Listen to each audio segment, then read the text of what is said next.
All right. Is this able to be heard? Yes, it does look to be getting heard. So, here we go. It is the first of the playoff streams here for the PWC, going into the ends of each one of these seasons for all the different divisions. And before we begin, just like to add a little bit of a disclaimer here, because unfortunately not all of these divisions have all their matches done through quarterfinals, so there'll be different amounts for each one. And also, just as a point of order, we've been having some replay issues. This is why, particularly here, we will talk about this at the end, but Nightmare and Clangorous, we will just be going over what is going on in those divisions, because unfortunately, as you can see through these replays, there's replays for Game 1, but it has not been recording the rest of them. So, unfortunately, we're not going to be getting anything from VGC this time. We will just mainly be getting stuff from singles, and even then, it'll be what has been available here. Particularly, I should mention as well, we're going to start with the Genesis division, but interestingly, I don't know if it is a forfeit for win or what, but one of the matches is not in here for the wild card round, this first round of the playoffs. That first round would be Leonard versus Karakaza. It says Leonard has won 3-0, which could mean it was a inactivity based sort of forfeit for win for Leonard. Regardless, there is no replay in there, so we can't really talk about that. However, what we can talk about is the other first round match, and this is the first one we're going to go into. It is Drightwake versus Strike 'em Down. And now that we're into the playoffs, I figured we can cover these teams just a little bit more. We've seen these two a lot. We've seen the Decidueye Hisui. We have seen of course, Strike 'em Down, Strika. But looking at these teams to make it into these playoffs, we're looking at, in our standings, we're looking at Strike 'em Down at the 9 seed, Drightwake in the 8 seed. We have Strike 'em Down coming off a win to get into the playoffs in Week 8. We covered that in the last stream. And then Drightwake going on a 2-game losing streak to enter this matchup. So he's looking to turn it around and get into a winning streak to get on to the winning part of the rest of the season. But to bring up, they're both 5-3. Drightwake with a better differential than Strike 'em Down, though differentials can be deceiving, and I don't like to put too much stock into those because, well, yes, they're good for determining tiebreakers, especially in an 8-week season like we have. Tiebreakers are kind of just not the best. I mean, not tiebreakers. Differentials are not the best because every now and then, especially when you get these sweepers, you can have a 5-0, 6-0 game on a team that has sweepers. And looking at Drightwake, we see Pokemon that are very the ability to do that is very high. For instance, we see the Mawile Mega. I love Mawile Mega just because it has such strong sweeping ability with its priority in Sucker Punch and with its just insane power of Huge Power plus Iron Head, Huge Power plus Play Rough, and also just its ability to take about 1 to 2 hits from every Pokemon, I would say, especially since when it switches in, that base Mawile can reveal that Intimidate. So, and then on top of that, you got that Iron Bundle, which is very fast, and then once it has speed, it can just dish out immense damage without being worried about getting hit back too much. You have the Zapdos and Pecharunt allowing you to position and get to those late game sweeps on the Drightwake team. You have Hydreigon, which is a good choice user, as well as just a really good source of special damage, hence why a lot of the choice scarfing and choice specs, you see a lot of it in competitive play, but also can be used in other situations. Then you got the Infernape, which also has a lot of good sweeping potential with setup moves, but also can just be a very powerful wall breaker as well. Diggersby, a second huge power Pokemon on this team. Starmie, a very fast rapid spinner, and not only rapid spin, it's also a very fast special attacker that can do a lot of damage with both that water and psychic stab. And on the bottom here we have Golem and Cutiefly. Cutiefly probably won't make much of an impact, but I guess it can technically Sticky Web, as well as Golem with the ability to set up the rocks. And then looking on the other hand, you got Strike 'em Down. And Strike 'em Down does have a couple good sweepers, but I think this is the thing. This is a much more even match, and this is very much as much of a toss-up as I feel like you can have, because Pidgeot Mega here for Strike 'em Down, love that Mega too.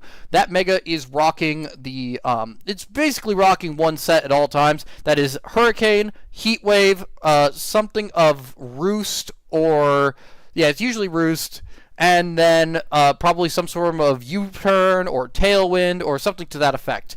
But the main two attacks it'll be using are that Heat Wave and that Hurricane. Very powerful special attacker. Has that no guard ability to make sure those attacks are landing every single time. On top of that, you got that Salamence for a possible Moxie sweep, as well as that Intimidate ability, as well as Great Tusk, Victini, and Weavile, all being very strong, immediate attackers that can just do a lot of damage off the bat. Victini also great from both sides of the attacking spectrum, special and physical, and can use all choice items to great effect. You have Superior, who can have contrary sweeps. You have the Pheasantipity, which is a great poisoner and a great defensive pivot with its poison fairy typing that's very well balanced and very good for defensive. You have Ursaring, which actually is really underrated in terms of its ability to do a lot of damage and also take quite a few hits with that Violite item. And finally, Morgrem.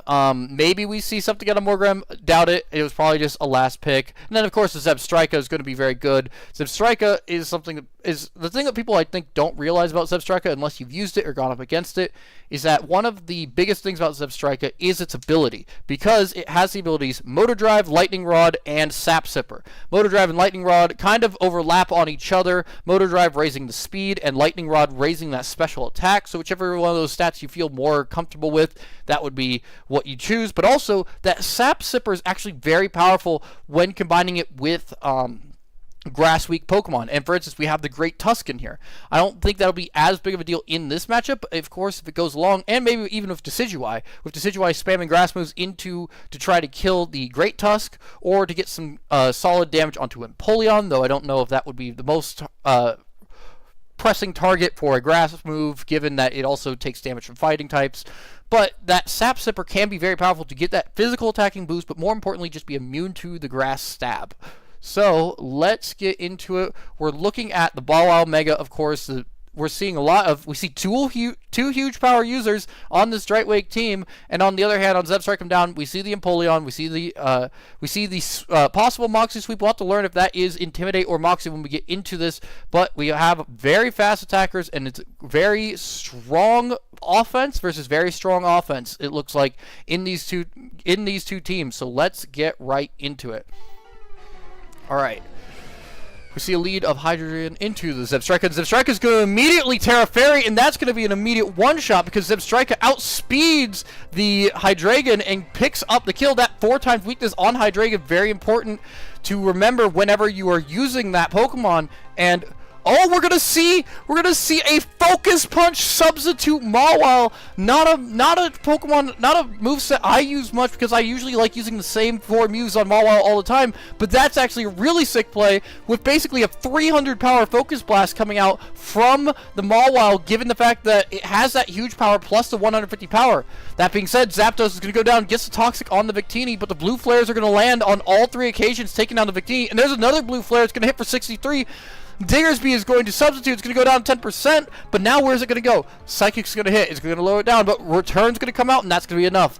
The huge power on Diggersby, enough to finish off the Victini. It's a 4v4 matchup. Decidueye is going to come into that Great Tusk. The Rapid Spin coming out. Great Tusk is going to be outspeeding Decidueye.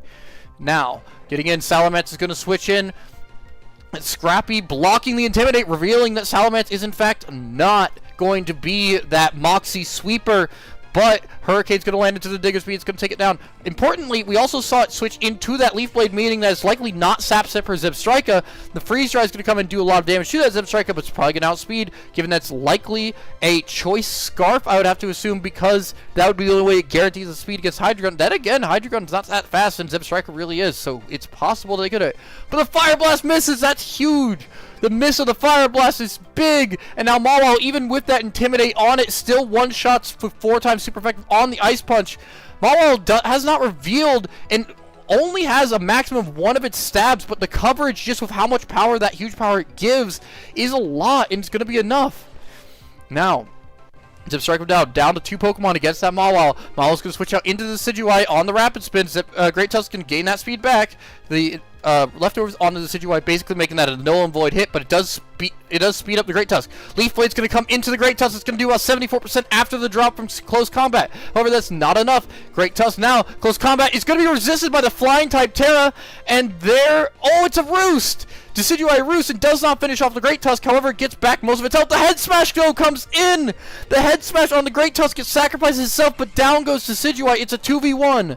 Mawile Omega versus Zebstrika. There is no sucker punch on that Mawile, and Zebstrika takes down the high horsepower. Now it's Iron Bundle versus Zebstrika. Iron Bundle does not outspeed the Zebstrika, and the back-to-back high horsepowers is enough to take down the final two Pokemon. Zebstrika is the last Pokemon remaining on the field. Zebstrika down, moves on into the quarterfinals.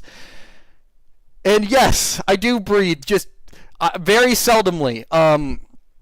Fun fact, I did band at the college level for a couple years. I still might do it in the future, but, you know, classes take priority. But because of that, I'm really good at breath control because I was a trumpet player, and I still am a trumpet player. And part of that allows me to just speak on end for a very long time because I'm good at controlling my breath and going much longer than a lot of other people realize. So, but what a game. What a game here. All right. What a game. First of all, Zebstrika is almost certainly that Choice Scarf variant, seen as it outsped the Iron Bundle. But with that Choice Scarf, Zebstrika just picked up way more value than I think Drightwake was even expecting. First of all, taking the ability to just Terra Fairy immediately to take the jump on the lead Hydrogen, and that is just really powerful to just get that immediate one Pokemon advantage. And I'm surprised, honestly, and this is the reason I don't really draft Hydreigon when I play, is Hydreigon is really susceptible to any fairy moves. And I'm really surprised Drightwake did not play it more safe, given that Pokemon across from it did have the ability to Terrasilize and had that Terra Blast at the ready. That is quite possibly the biggest blunder that allows Drightwake to just kind of fall behind really early. And then we see, as you come into the Zapdos, then Victini getting a lot of damage on it with that Blue Flare. I will say Drightwake got a little unlucky with that Blue Flare never missing, granted, because it's only an 85% accuracy. And we saw later 85% miss onto the Mawile with that Fire Blast from the Salamence, but it was not enough, because even though Salamence did go down, it was big to lose that Zapdos so early, and Mawile being slow and not having Sucker Punch like many of the standard Mawiles, because it looked to have been running probably Stab Move, Focus Punch, Ice Punch Substitute. That's the one problem with Mawile, is it's not fast. That's the one thing that Mawile cannot do very well, is be fast. That's why you need Sucker Punch on so many sets. That's why I kind of ran the same set all the time, because it was the only set for me that I felt could cover its weakness while still amplifying how much damage it could really do. So with that lack of Sucker Punch in this matchup, that's what really allowed it. And even then, you know, and I will say, this is the other thing.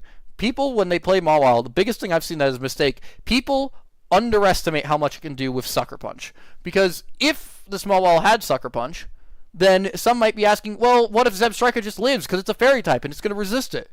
Fun fact, Mawile does not matter if you're resisted, because Mawile's doubling its attack. It probably still does about 40-50% to that Zebstrika, especially given that Zebstrika is not a very bulky Pokemon. So I don't know. I doubt it had Sucker Punch, but if it did and Drightwake didn't click it, that's obviously a blunder, but I doubt it did, because that would have been the easy move to click there. It was the only move to click there, and obviously since it wasn't clicked, I just assumed it was probably a stab move, given that there's only one not revealed, and you kind of want stab on at least one of your attacking moves. Overall, though, I think I brought up in my last stream that I did like Zebstrika down, and this is just continuing to have me stand by that, because honestly, Zebstrika is one of my more favored Terra Captains I've ever used, and I really do love it. So seeing it have a lot of that success is really exciting for me. Now, the other thing about Genesis is that they've only had one quarterfinal match so far, and it is Zebstrika down once again. So we're going to get over into that, and that's why I'm talking so much about Zebstrika down, because we have two matches with Zebstrika down, actually. This one is against Lonely Lit 94, who is the 1 seed, I believe. I believe it is one, yeah. Lonely Litten, 7-1, did take the L in week 8. I believe we mentioned this, yeah. Zeb Strike Him Down, actually, I will mention this as well. Zeb Strike Him Down, that was a rematch of their Week 8 matchup against Drightwake, so that's kind of a big deal as well in that sort of match. But Galliardia did put the first win on Lonely Nitlin with a 6-0 win in the Week 8, so now we're getting into the playoffs now. It is the one loss that Lonely Lytton has taken, but it still bears to mention Lonely Lytton was 7-0 going into that. It's 7-1 now, and we're going to see a battle of the 2-point signature mons because Lonely Lytton is rocking with that Terra Pikachu.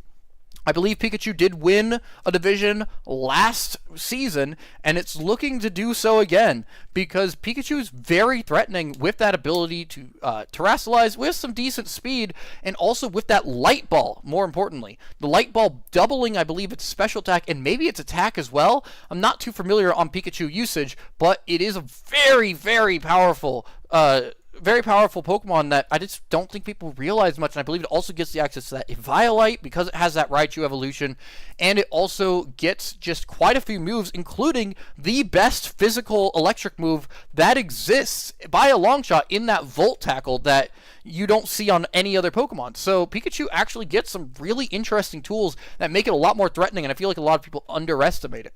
On top of that, speaking of Pokemon people underestimate, Darkrai. I used Darkrai in my eventual championship winning team in the Origin Division, and I remember before I picked up Darkrai because it's one of my favorite Pokemon, but a lot of people were mentioning how overpriced Darkrai was due to its just lack of options, mainly because Darkrai has a lot of damage and has the ability to Nasty Plot, is very fast, but it just doesn't quite do enough for what a lot of people hope for it.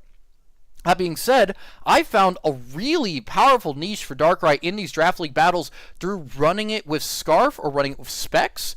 And hardly ever did I use the Nasty Plot just because Darkrai is not the most bulky. It is bulky enough, but it's not the most bulky to do those setup sets. So running with that Scarf allows you to basically outspeed anything in the game, and as well, running the Specs just makes it land a ton of damage, as great coverage, both in its stab with Dark Pulse, but also in the Sludge Bomb to cover Fairy-type switch-ins, the Focus Blast if you want to be risky, but also I believe it gets Flash Cannon. I could be wrong on that one, but Darkrai gets some good coverage, some really good damage, and with that speed stat, a lot of people, so Light Ball does double both attack and special attack. Okay, good to know. But yeah, so Darkrai is a really powerful Pokemon to just pick off opponents, similar to how Hydreigon's used, just with not as much of a weakness to that Fairy typing due to you having not a 4x weakness, and on top of that, having the ability to Sludge Bomb an incoming Fairy type. On top of that, we have Tapu Lele. Tapu Lele is incredible for blocking. Priority moves with that Psychic Terrain, setting screens, but also doing a lot of damage, and being a setup sweeper with Calm Mind. Calm Mind, for a very special attacking heavy team, could be very threatening from that Tapu Lele. It's very powerful, very good as a linchpin in the middle of your team. It's bulky, it's offensive, it can do all sorts of things. Speaking of bulk, though, on the other hand, you also got Corviknight. Corviknight, very useful and also very threatening on this team composition because, I forgot to mention, Pikachu gets the ability Lightning Rod. Now, you may be asking, why bother with what's big deal about Lightning Rod? Well, here's what it is. Now that you see the Corviknight on this team as well, Corviknight's biggest weakness is that electric typing. Yes, there is fire weakness, but what you see a lot of times, Corviknight is very big to be threatened out in the competitive by electric types. So having the ability to switch out with Corviknight into that Pikachu to get the special attack boost on an incoming electric move is powerful. And on top of that, having that threat of switching is just as powerful because it makes people second guess before they click electric type moves onto your Corviknight. It makes people not bring as many electric moves to counter Corviknight because they'd rather bring fire moves because that can hit Pikachu as well. Having that ability to be there and knowing that Pikachu will be in every matchup, you're going to always have that sort of idea in the opponent's head. On top of that, if Pikachu goes down, you also have the Garchomp. Lonely Lytton picking it up here through Garchomp Mega. Mega Garchomp, of course, not quite as highly cost as Garchomp. One of the few Megas to actually be cheaper than the base form. In fact, it might be the only one cheaper than its base form. And the reasoning is because Garchomp with other items like Rocky Helmet, like a choice item, like even Life Orb in some cases, is a little bit more valuable because Garchomp Mega, while increasing its attack stat, which already has really good attack, it does lower its speed below the crucial base 100, and that's a big deal. That being said, in draft where base 100 is less of a big deal, then Garchomp Mega can still put out a lot of damage. In fact, a lot more damage than maybe a lot of people are thinking because Garchomp Mega is not a very common Pokemon competitive. So for those playing in ladder, those playing singles in ladder, they don't see a lot of Garchomp Mega. They don't realize just how much damage as a wall breaker it can do. On top of that, now we're moving into Azumarill, Alola, Tangrowth, Ceruledge. Brought up great by Silver in the chat. Yes, that's the other thing. Now you bring fire moves for Corviknight. Oh, look, fire moves for Corviknight and for Tangrowth for that matter, which is in there. Alola is going to tank them. Ceruledge is going to flash fire them. Azumarill, not going to take too much from them. Tangrowth will take damage from it, but also Tangrowth has a lot of healing ability with that regenerator ability, and that makes it so this defensive core is incredible. This defensive core on this team is incredible. Corviknight plus Ceruledge plus Alola plus Tangrowth. Alola, Tangrowth, Corviknight is amazing. The only real threat that you could have in there is Alola and Corviknight, both weak to electric. That's where you get Pikachu. That's where you have Garchomp. This is why this team is the 1 seed in Genesis Division. It's so hard to get super effective damage that can really chunk through this defensive core. And that's why Lonely Litten's been having so much success. It's at least based on team comp here. Finally, you have Glimmet and Dustox. Glimmet, I guess, could maybe do some sort of hazard, interesting stuff. And Dustox is trying to this there because there's not many Pokemon left that were 2 or 1 points. And you know what? I like having a Dustox around. That's fun. Anyway, let's get right into it. We're going to see the Mega Pidgeot coming into this. We're going to see the Empoleon coming. We're going to see Great Tusk, Fezandipiti, and Victini from Zip Strike him down, which we talked about. And then over here, there's your defensive core. Just like I mentioned, Corviknight, Alola, Tangrowth, Ceruledge. And there's your Pikachu, obviously. And finally, Garchomp. Good luck getting super effective damage onto this Corviknight. Let's get right into it. Alright, here we go. I already see in the chat, stall alert coming out. It's the normal Terra on the Pikachu. Normal Terra gets big damage from that fake out, hitting for huge damage actually onto that Fezandipiti, doing about a quarter. Then the U-turn comes out into the Victini, but now Alola is going to come in on what ends up being a Shadow Ball, expecting the Ceruledge with that Flash Fire. Instead, now Ceruledge is switching, and the Thunder is missed. Big miss on the Thunder going into the Alola, but now Ceruledge is up, and Ceruledge, it's going to use Poltergeist, but does not work. The booster energy removing the item because it gets used on it allows for Great Tusk to completely nullify it. Now a Mega Horn comes up on the bulk up Great Tusk, and there goes the Tangrowth. I didn't mention that bug because I wasn't really thinking about bug, and because of course, Corviknight resists bug, but actually with the Mega Horn, that tears right through the first one. And now it's a quick 6-4 lead for Zip Strike him down as big damage comes out from the Great Tusk. Fake Out goes back into the Fezandipiti, and then as Extreme Speed comes in, just like Silver had mentioned early, it is Fake Out and Extreme Speed. It takes down the Fezandipiti. It is 5-4. Pidgeot, though, Mega Evolves. It's going to be a Hurricane into the Corviknight. Does not get the confused, but the Substitute's going to come out from the Pidgeot. U-turn's going to come in. It's not going to be enough. Here comes Garchomp. However, Pidgeot in a great spot here to do some big damage into the Mega Garchomp. The Hurricane's going to come out, do about 73%. Confusion going to come out, and that's going to be hitting the Garchomp in Confusion. Pidgeot takes down Mega Garchomp, and Mega Pidgeot takes the lead. It's 5-3. Zeb strike him down. Now, Corviknight comes out, but it is the Aqua Berry revealed. It's going to only take about 27%. It's going to heal it all off with Roost. However, the Aqua Berry is used, and now Heat Wave is going to come out and do about 50%. This is not something that Corviknight is sustainably able to heal off. Heat Wave is going to do just about half every time, and while yes, you can Roost it off, you're running out of Roost faster than you run out of Heat Waves. Now Ceruledge comes in, but unfortunately you're going to get confused by the Hurricane. Confusion's going to come out, and he's going to hit himself into Confusion again, and Pidgeot is taking control of this matchup. Mega Pidgeot behind the Substitute, just being able to outspeed and do so much damage into the opposing team. I mentioned a defensive core that was huge, but guess what? Who needs defensive cores when Pidgeot can cut through all of them? It's a sweep by the Super Saiyan Pidgeot, and that is a 5-0 win for Zeb Strike Him Down. The 1 seed is out in a 5-0 slam by Zeb Strike Him Down. Huge plays coming out from the Mega Pidgeot, just being able to click buttons and do things. That's one of the reasons why it is one of my favorite Megas, because you just get to click buttons. But importantly, the big thing about it is, yes, I think the big thing was that this team seems to have not respected it. That was the big thing. Because yes, granted, we can talk about how Tangrowth did go down to that Mega Horn on the bulk up Great Tusk. But importantly, even if Tangrowth was alive, Tangrowth is not living the Pidgeot.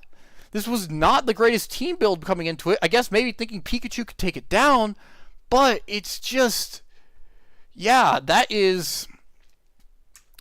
was just a nightmare for Lonely Litten, because even if Tangrowth survives the Great Tusk, that could have been a massive sweep from Pidgeot all the same, just because it just seemed like this team did not respect the special attacking power coming out of the Pidgeot. And if anything, the luck came more on Lonely Litten's side because of that miss of the Thunder. Granted, it wouldn't have done a ton into the Sarah Ledge, but yeah, it's big, and this is I would say, not enough from the 1 seed. You expect a bit more push from the 1 seed, and the team on paper we were just mentioning really looking good, but in the end it was just, I don't know what happened here. Like, there was not a decision made from Lonely Litten necessarily to claw back into us, and it seems like in the team builder just did not respect Major Pidgeot, and even though it only has a couple moves, you have to respect those couple moves for this reason. So yeah, now Zeb Strike Him Down on his track for a low seed win. Well, I shouldn't say win. He's still got a couple more games to really try to get it, but I do love Zeb Strike Him Down. I mentioned him as a big player that I really like the team of, and if Zeb Strike Him Down can continue playing like this, and now that he's taken down what should be the quote-unquote hardest match, based on seeding, of course, there's a good chance that Zeb Strike Him Down could be playing for this championship, and we could be seeing a Zeb Strike Up PWC champion soon. But, knock on wood, I guess. Alright, moving on into the Moonsault division. Here we have a lot more matches. We have one match from the quarterfinals not played, and we have all the match replays, so we should get right into it. Starting off, we're going to go with Benjaboy and Shadow. Looking into our schedule. It is not in schedule, it's in replays. We can look at it. I believe, look at standings, right. Benjaboy and Shadow, this is the 8 and 9 seeds. A bit more of a difference here because Benjaboy is 5-3 and Shadow is 4-4. But both are coming off of a win in Week 8. Shadow coming off of 2 wins back-to-back in Week 9 just to make it into the playoffs. Both at +5 differential. Now getting into their rosters a little bit. In their rosters, for Shadow, we have the Terra Inteleon. We have seen the Terra Inteleon many times. I think we showed off Shadow in our regular season second half extravaganza. But also, we had to look at the Iron Valiant. The Iron Valiant, one of the most popular Pokemon in draft, just so versatile both on the physical and special side. It's a unique typing of fairy and fighting. It's very threatening, and of course, just a nightmare to face. Iron Valiant is a nightmare to face. It's got the speed, it's got the attack, it's got the special attack, it's got some bulk to it because of its typing. It is just, Iron Valiant is Iron Valiant. I don't think I need to explain much more for that. Now, Medicham Mega, we have talked about Mawile Mega, we talked about Diggersby. Now, the final part of that trifecta of huge power abusers is Medicham. Yes, it's pure power, same difference. Medicham, I guess I shouldn't say trio because there's also a Zoomer, regardless. Medicham Mega with that pure power, it's very frail. Medicham is very, very frail. One shot from a good attacker should take down Medicham. That being said, can also sweep because it has some faster speed, and if you don't respect it, this thing can absolutely tear a hole in your team. On top of that, we have the Victini. We talked about that with Zeb Strike Him Down, but Victini does have or either Zeb Strike Him Down or Drightwake. I can't exactly remember off the top of my head right now, but Victini, very threatening, has a lot of versatility, very good as a choice abuser, but also just does a lot of damage with its Blue Flare, Bolt Strike, V-Create, Shadow Ball. There's a lot of amazing moves that Victini has. Victini is has just a lot of moves from those legendary Pokemon, and that's just a lot of power. And now looking on the defensive side, you have that Glimora and you have that Gliscor. Gliscor, of course, being one of the most annoying Pokemon to kill, but also we saw in the second half of Extravaganza, Gliscor has some offensive capabilities with that Sword Stance. You can still take that healing item in the Toxic Orb, but use Sword Stance and do quite a bit of damage with Acrobatics or with Acrobatics set or with Earthquake, and with, I believe it gets maybe it gets Brave Bird, not sure, but still there is some offensive capabilities there. That being said, it is most well known for its defensive ability, for it's able to roost off tons of damage to avoid electric types, to avoid ground types, just a lot of damage there. Glimora, of course, being your setup mon. We have not seen much setup in the matches so far. We'll see if Glimora changes that, because it is just a purpose-built hazard setter. Gets those toxic spikes every time it gets hit. It has stealth rocks, it has spikes. It also has some damage though with the special attack. It's got the power gem, it's got the sludge bomb. There is some good offensive capabilities. In Silver, why does Victini get Reshiram and Zekrom moves? That's a good question. I think it was just for the bit. They were like, hey, it's the same reason the Victini gets to be the 0 Pokemon in the Unova decks. It's a victory Pokemon, and yeah, it's just, it gets them. It just gets them. I don't know the lore behind it. I don't know if there is lore behind it, because Victini was always kind of half-baked on the lore front. It was just kind of the victory Pokemon, and we just didn't care. The moves don't have good accuracy, but as we saw earlier in this, when we saw Victini spamming Blue Flare, yeah, the moves don't have the best accuracy, but sometimes that doesn't matter. And sometimes you can kill a Zapdos with 3 straight Blue Flares and none of them miss. So there's always that threat that sometimes your game may come down to a coin flip that's in the favor of the Victini user. Moving on, we also got the Zarude. Zarude with that dark grass typing can take a lot of damage from U-turn, but also can dish out a lot of damage. Gets really good stabs through that grass and dark typing. I really do think grass is an underrated stab. A lot of people don't like it, but really, it's a really good anti-meta, because so many people are using those bulky waters, because bulky waters are just like some of the best bulky types to have. Having the ability to hit those super effectively is rare, and having that grass type makes that grass type valuable. On top of that, dark type, very powerful. Dark type is a very powerful offensive type, blocks prankster stuff, really useful. Kilowattrel. Kilowattrel is similar, I would say, to it's similar to, in a sense, Mega Pidgeot in a way, because Kilowattrel does not bring a whole lot of variety to the table, but you have to respect it. You have to respect Kilowattrel, because if not, Kilowattrel will run you through. It is fast, it has a high attack, it can use Hurricane. Granted, Hurricane only has 70% accuracy. It can also spam with Thunderbolts. It also, I believe, gets Volt Switch. Kilowattrel can do a lot of damage. I got the Lantern as, interestingly, the first water type outside of Inteleon is this Lantern, which Lantern is a very underused Pokemon. I don't know an absolute ton about it, but it does get that electric immunity, meaning that grass type is the only type that can really do much damage to it. That and the ground type, but it also gets super effective damage into ground types, so that is a way. And also with the Kilowattrel and the Gliscor in there, ground types are also countered pretty well by the Shadows team. Finally, you have Doublade and Kecleon. Doublade has some really good physical bulk, no speed though, and no special bulk. I tried using Doublade as a Terramon, and it was okay, but it was not amazing. I'm not the biggest fan of Doublade. It plays pretty restricted to me, but also that's just how I play as opposed to other ones. Doublade can be very powerful. Jeez, this is going on a while, so let me go into Benjaboy real quick. It's got that Enbor, so we're going to be seeing a starter matchup between Enbor and Inteleon, but also, already talked about Great Tusk, very powerful. Everyone knows what Great Tusk does. It's one of the kings of OU. We know what Great Tusk does.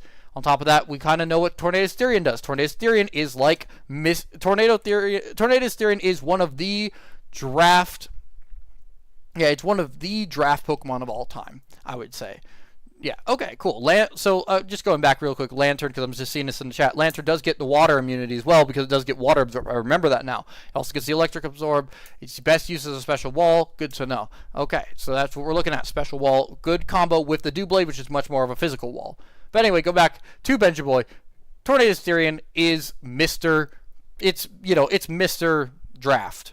Tornadus Therian is one of, if not the most powerful draft Pokemon, has the ability to just do a lot of damage, has that regenerator to keep switching in and out, has U-turn to facilitate that. Just, if you see a draft league without Tornadus Therian in it, then you're seeing a strange draft league. On top of that, you got Meowscarada. Meowscarada, great out of taking picks, very fast. Got that Protean ability, taking damage, taking that really fast with the high attack to do big damage, especially with Flower Trick, which always crits, hitting right through defense boosts.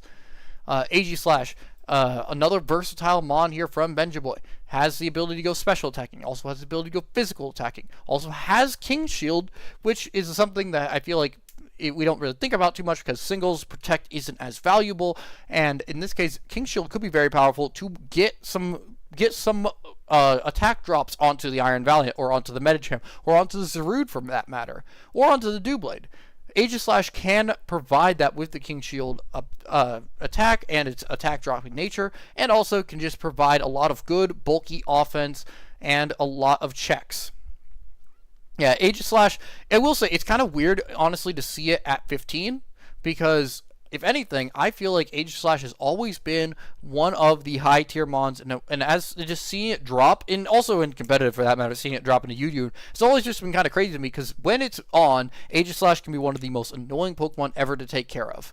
And even though now, when people think of annoying to take care of Steel and Ghost types, they think of Goldengo. The original was Aegislash, and it still holds on to a lot of that power. Moving on, we've already talked about Alola. But let's go into the Gardevoir Mega. Very, very powerful in a special attacking sense, because I believe it gets that Pixelate ability. You're allowed to spam very powerful Hyper Voices that are, of course, Fairy type. So that's going to be a big deal. And also in this case, where I'm looking at this Shadow team, where there's very little in the way of Fairy resist besides that Clamora, we could definitely be seeing Gardevoir Mega do a lot of damage if that is brought.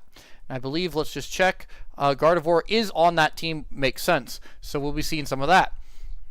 On top of that, Gardevoir is very powerful in terms of its just ability to start.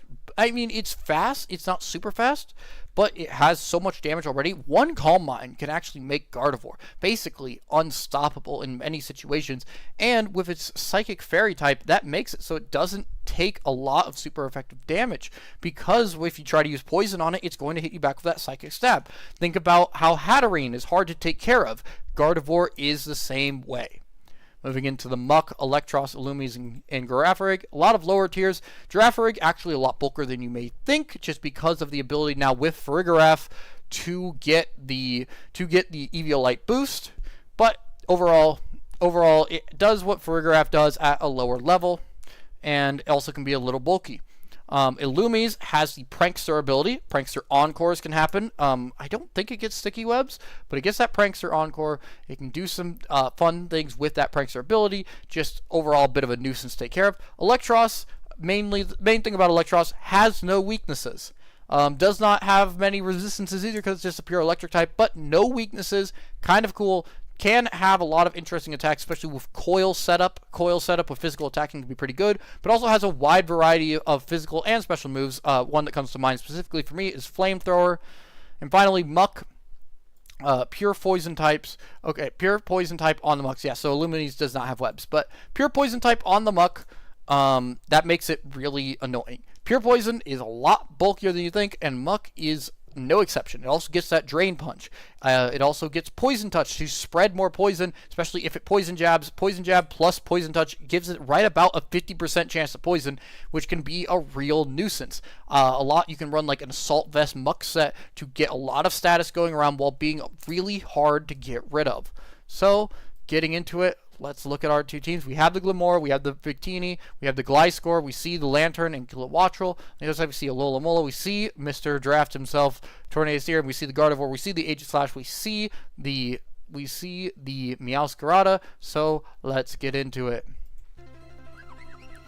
Alright, here we go. Leading off, it's the Victini versus the Aegislash, and of course there's going to be immediate switch out into the Emboar onto the V-Create, makes sense there. You just do not want Aegislash going down immediately, and that would have happened right there. Terra Dragon actually comes out from the Emboar, getting that resistance to all of the fire, water, and grass type moves, which is pretty big into this team.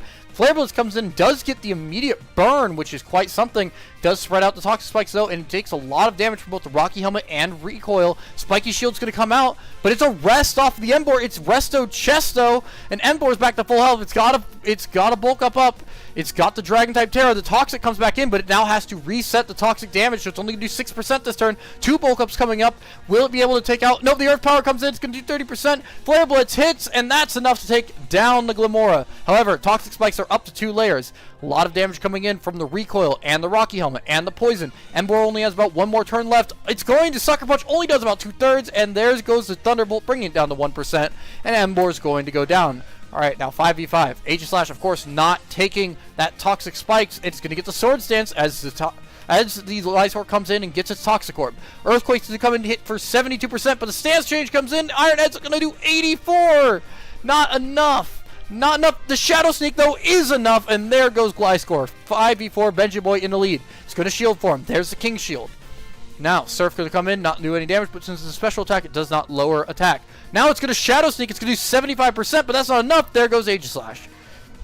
Yeah, with that speed of Aegislash not being enough for Inteleon, that's really the only move that Benji Boy had to play there, unless you want to switch out and lose your sword stance. That being said, Alola, interestingly, goes for a Play Rough into the Inteleon, looking to pick up the rest of that damage on maybe an Inteleon that wanted to stay in. But the Mirror Code actually going to come in on the Volt Switch, and there goes Inteleon, not able to Terra. It's 4-3. Mirror Code showing up onto the Alola is a huge move. And now, with the Water Absorb from the Trace on the Gardevoir, that's not a switch out for Lantern. Now Gardevoir can Mega Evolve into Mega Gardevoir. It's going to protect from the Lantern to get more of that toxic damage. But now Gardevoir in a good spot to start firing off Hyper Voice. It's only going to do 41% on that special walling Lantern. And Lantern's going to get out into the Victini. Big damage to Gardevoir. It's bound to 44%. Can Gardevoir take it down? Shadow Ball's going to do 64%. But Bolt Strike's going to come back in, land, and there goes Gardevoir. It's a 3v3. Tornadus up. Still not revealing whether there is a choice item on this Victini because it keeps switching out of one move, though you'd have to assume if it was like some sort of choice scarf that it would just spam Volt Strike some more. That being said, alright, there it goes. Alright, back into the Kill Watcher. We have 3 Pokemon with electric moves against this Tornadus, and Tornadus is not going to switch out. It's looking to just go down to the Volt Switch, and now it's just a bounce around.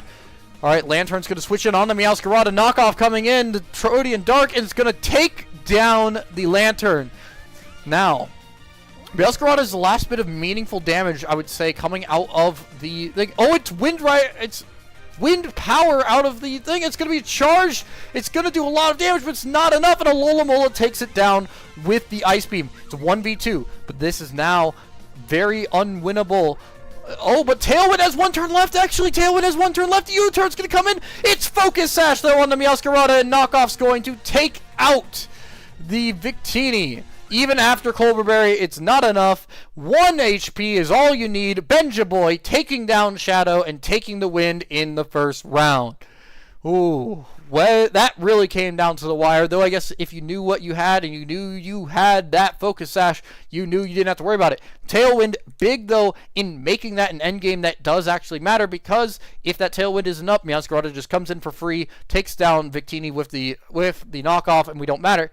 Overall, though, Tailwind does cause a big play in for Kilowattrel, though it doesn't get the kill onto Alola. Overall, very close match. Very well played by both players. It's just that Benja Boy had a better lock-up potential with the perfect item on that Meowscarada.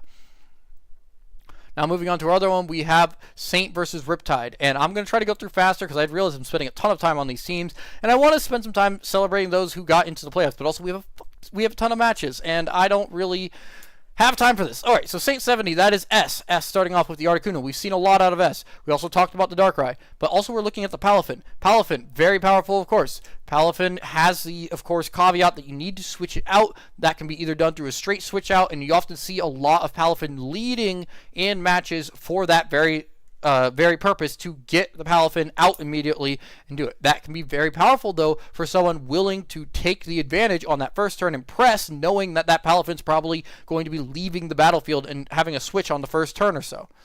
On top of that, we have the Darkrai. Darkrai is, again, we talked about Darkrai already. We have the Raging Bolt. Raging Bolt is a menace. It's not fast, but oh my goodness. Turns out, special attack, electric Sucker Punch is very powerful. It's very much a nuisance for anyone going up against it. The electric dragon type is also very bulky, though it does gain that weakness to ground. And doesn't really get much in resistances for either side. The electric ground type, the electric dark type is just dark type. The electric dragon, sorry, the electric dragon type is just so threatening on the offensive side, just because it has Draco Meteor stab, it has Thunderbolt stab, it can Calm Mind, it can take a bunch of hits because it really doesn't put too much in its speed because it has the ability to have that priority through Sucker Punch in Thunderclap. And that's what makes Raging Bolt such a menace, because it's so hard to take down that health bar without getting smacked in the face first. Speaking of hard to take down the health bar, next up we have Jirachi. Jirachi, of course, a Serene Grace menace with Iron Head and that 30% chance to flinch, also sending up wishes to prolong its lifespan and also heal its party members. Jirachi's a perfect switch-in for a defensive core and is a nightmare to take down. I think a lot of the matches we talked about during the second half extravaganza were about how could players take down that Jirachi. Steel Psychic is a very good bulky type and is very well used by Jirachi to get a ton of resistances. And though, yes, it gains that weakness to Ghost and Dark, it oftentimes doesn't really matter because a big Shadow Ball or Dark Pulse is not going to do all too much to Jirachi, and it can wish off that damage. Moving down into Nidoqueen. Nidoqueen actually is considered to be I would say, one of the mid-tier goats of draft. Because you're looking for, I guess, in old school drafts especially. Because back in the day, before we had heavy-duty boots, and back when hazards were very powerful, Nidoqueen was incredibly valuable in Draft League for its ability to be bulky, for its ability to be a grounded poison type. That ground and poison type mentioned both have really good stabs into fairy, into electric types, and they are very powerful there. Nidoqueen as well it has a decent special attack, but is a lot bulkier than its counterpart Nidoking, who's a lot faster. So oftentimes people would much prefer the Queen over the King because the King would go down a lot easier. Nidoqueens could just sit in there, do a lot of damage, and take a lot of damage, along with removing toxic spikes. And on top of that, I believe it does get that Sheer Force ability. And if Sheer Force isn't already one of the best abilities for most Pokemon, it is one of, if not the best ability that Nidoqueen and Nidoking could ever have, because they're those Gen 1 Mons where they get Ice Beam for little to no reason. They get Flamethrower, they get Thunderbolt. All of those have a 10% chance to cause a status effect, and because of that, those status effect chances get removed and get a power boost from Sheer Force, allowing Nidoqueen to do an absolute ton of damage. And a lot of Assault Vests, I remember a lot of Assault Vests on the Nidoqueens, allowing them to live a lot longer, because they can just keep spamming attacking moves that are boosted by Sheer Force and then take a ton of damage, especially on the special side. Speaking of special walls, though, we now have Goodra Hisuian. Talking with the Steel Dragon type, Steel Dragon, incredibly bulky because it loses that Fairy weakness. Yes, Fairy is neutral, but that's a big upgrade over most Dragon types. On top of that, Goodra Hisuian, just like Goodra, has a lot of special defense. A lot of special defense combined with this typing makes it really hard to deal with. On top of that, it has a lot of different good special moves from a lot of different typings that allow it to be a big-ass nuisance to a lot of Pokemon. Goodra Hisuian is very powerful. It is one of the bulkiest Mons that I feel like I see all the time, and I haven't used much Goodra Hisuian, so I'm not big on how much I know about it, but I do know Goodra Hisuian is a big threat because of its typing, and I remember it just sometimes is impossible to remove it. It can just switch out. A lot of really good defensive cores that have absolutely stonewalled me have included this Hisuian and Goodra. Moving on, though, we have the Arcanine. Arcanine is a staple of doubles, but also a staple of draft. It has that Intimidate, which is really nice. Oh, Goodra is mixed? Okay, so Goodra does have the, I don't know, I don't know the exact stats of Goodra. I remember, I know the Calosian Goodra is like a big special wall, but like, okay, it's mixed. It can do stuff just adding to its bulk. Anyway, Arcanine. Arcanine has that Intimidate. You can just keep switching it out. Also has Flash Fire, but not as important, especially not in this sort of team comp because it really doesn't have any sort of grass types outside of Tapu Bulu, and the only real steel type that really cares about it is that Jirachi, which Jirachi can avoid some of that stuff. So maybe Flash Fire not as common with this Arcanine specifically, but also Arcanine just has a very well-rounded stat pool, has extreme speed, has Flare Blitz, It's really good. It's really good. I remember I was working on one of those new region concepts, sort of like fan concepts, with a group of people still working on it, but they were looking at making some new megas, and part of it was making a mega Arcanine. And I was trying to figure out how to add 100 stats to it, because that's how megas work, right? And when I was trying to do that, I realized any sort of adding stats to Arcanine makes it broken because all of its stats are so good already. It's insane how good Arcanine's stats are. I don't think we realize it as much because they're all well-rounded, so you don't see the necessarily like the min-max sort of really powerful and certain stats that you see out of role players coming out of Paldea. But it's one of the original mons. It's the original legendary mon before real legendaries. And those stats are just so well-rounded. You can play Arcanine in all sorts of different ways. It can really help you out defensively. It can be a good offensive threat. It gets overshadowed by Hisui and Arcanine sometimes, but it's a very powerful Pokemon, and really one that is one of the most versatile Pokemon, I think, on the entire board. On Tapu Bulu, though, we've got the Grassy Terrain coming out of Tapu Bulu. It's going to be nice. Just heals, passive heals, along with boosting grass moves and also activating Grassy Seeds. Not that it matters too much in this particular team, but Grassy Seed can be useful on Unburdened Mons and stuff like that.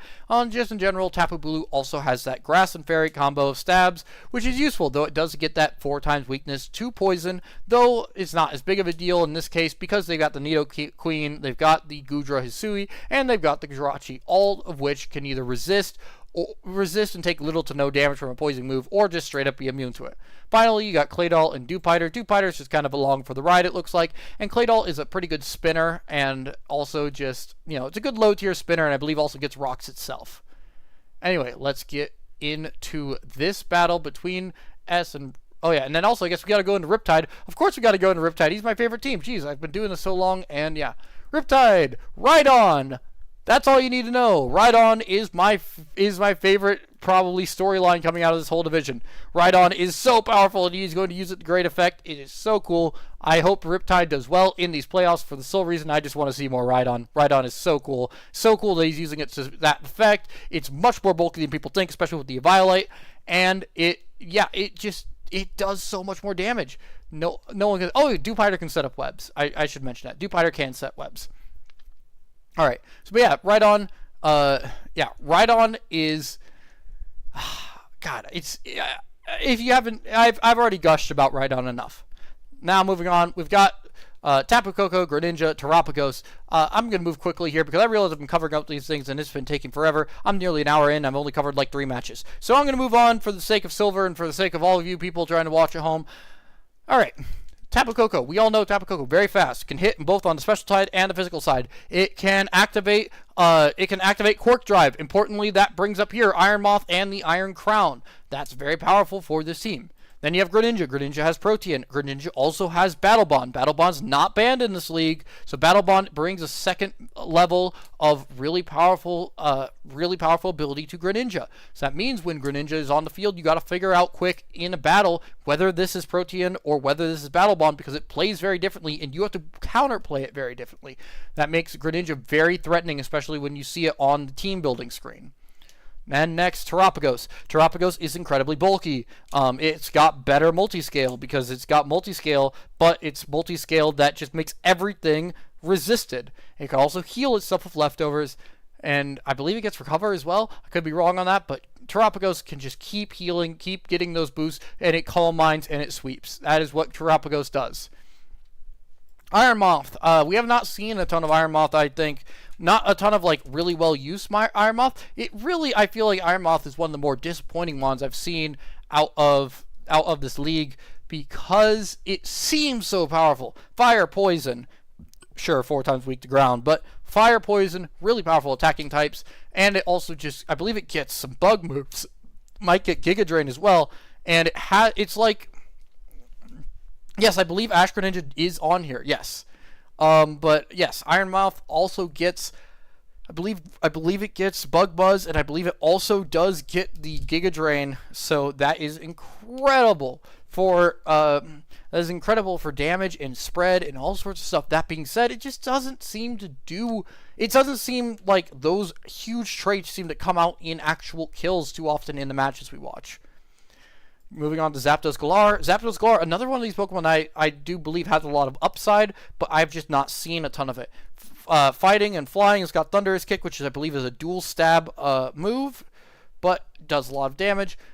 And, you know, Close Combat plus Brave Bird, really powerful combination, but it just seems to just not get out in the way that it needs to do that damage. I feel like Zapdos, for me, has had a lot of ups and downs.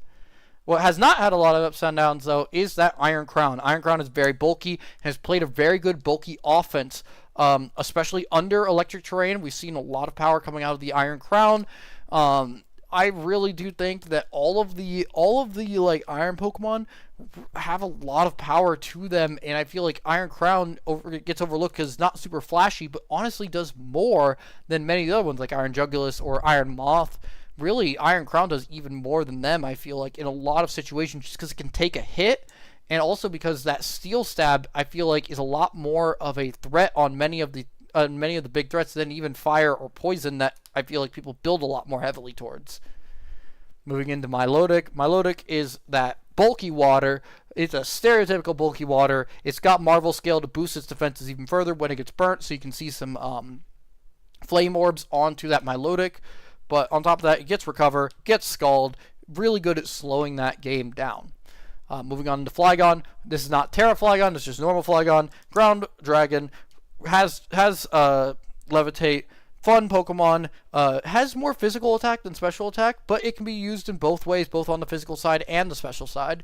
So, you know, you can use it however you see fit. I liked Flygon more as a Terramon than as just a normal Mon, but for 6 points, you could do a whole lot worse. Flygon can get you some sweeps with Dragon Dance. Flygon is a fun Pokemon to use. Sceptile, very fast Sceptile. It's not Sceptile Mega, so it does not get that Dragon typing, but it's fast, it can do some damage, it gets Unburden. Importantly, that ties into Tapu Koko as well, because it can rock that Electric Seed to get that Unburden burst to outspeed basically everything, and that can make it do some good damage with Leaf Blades, and also I believe it still does get Dragon moves, so if you run a special Sceptile, you can run stuff like Leaf Storm, you can run Dragon Pulse, or even Draco Meteor to counter Dragon types, or just do a bunch of damage, because dropping Dracos always can do a bunch of damage.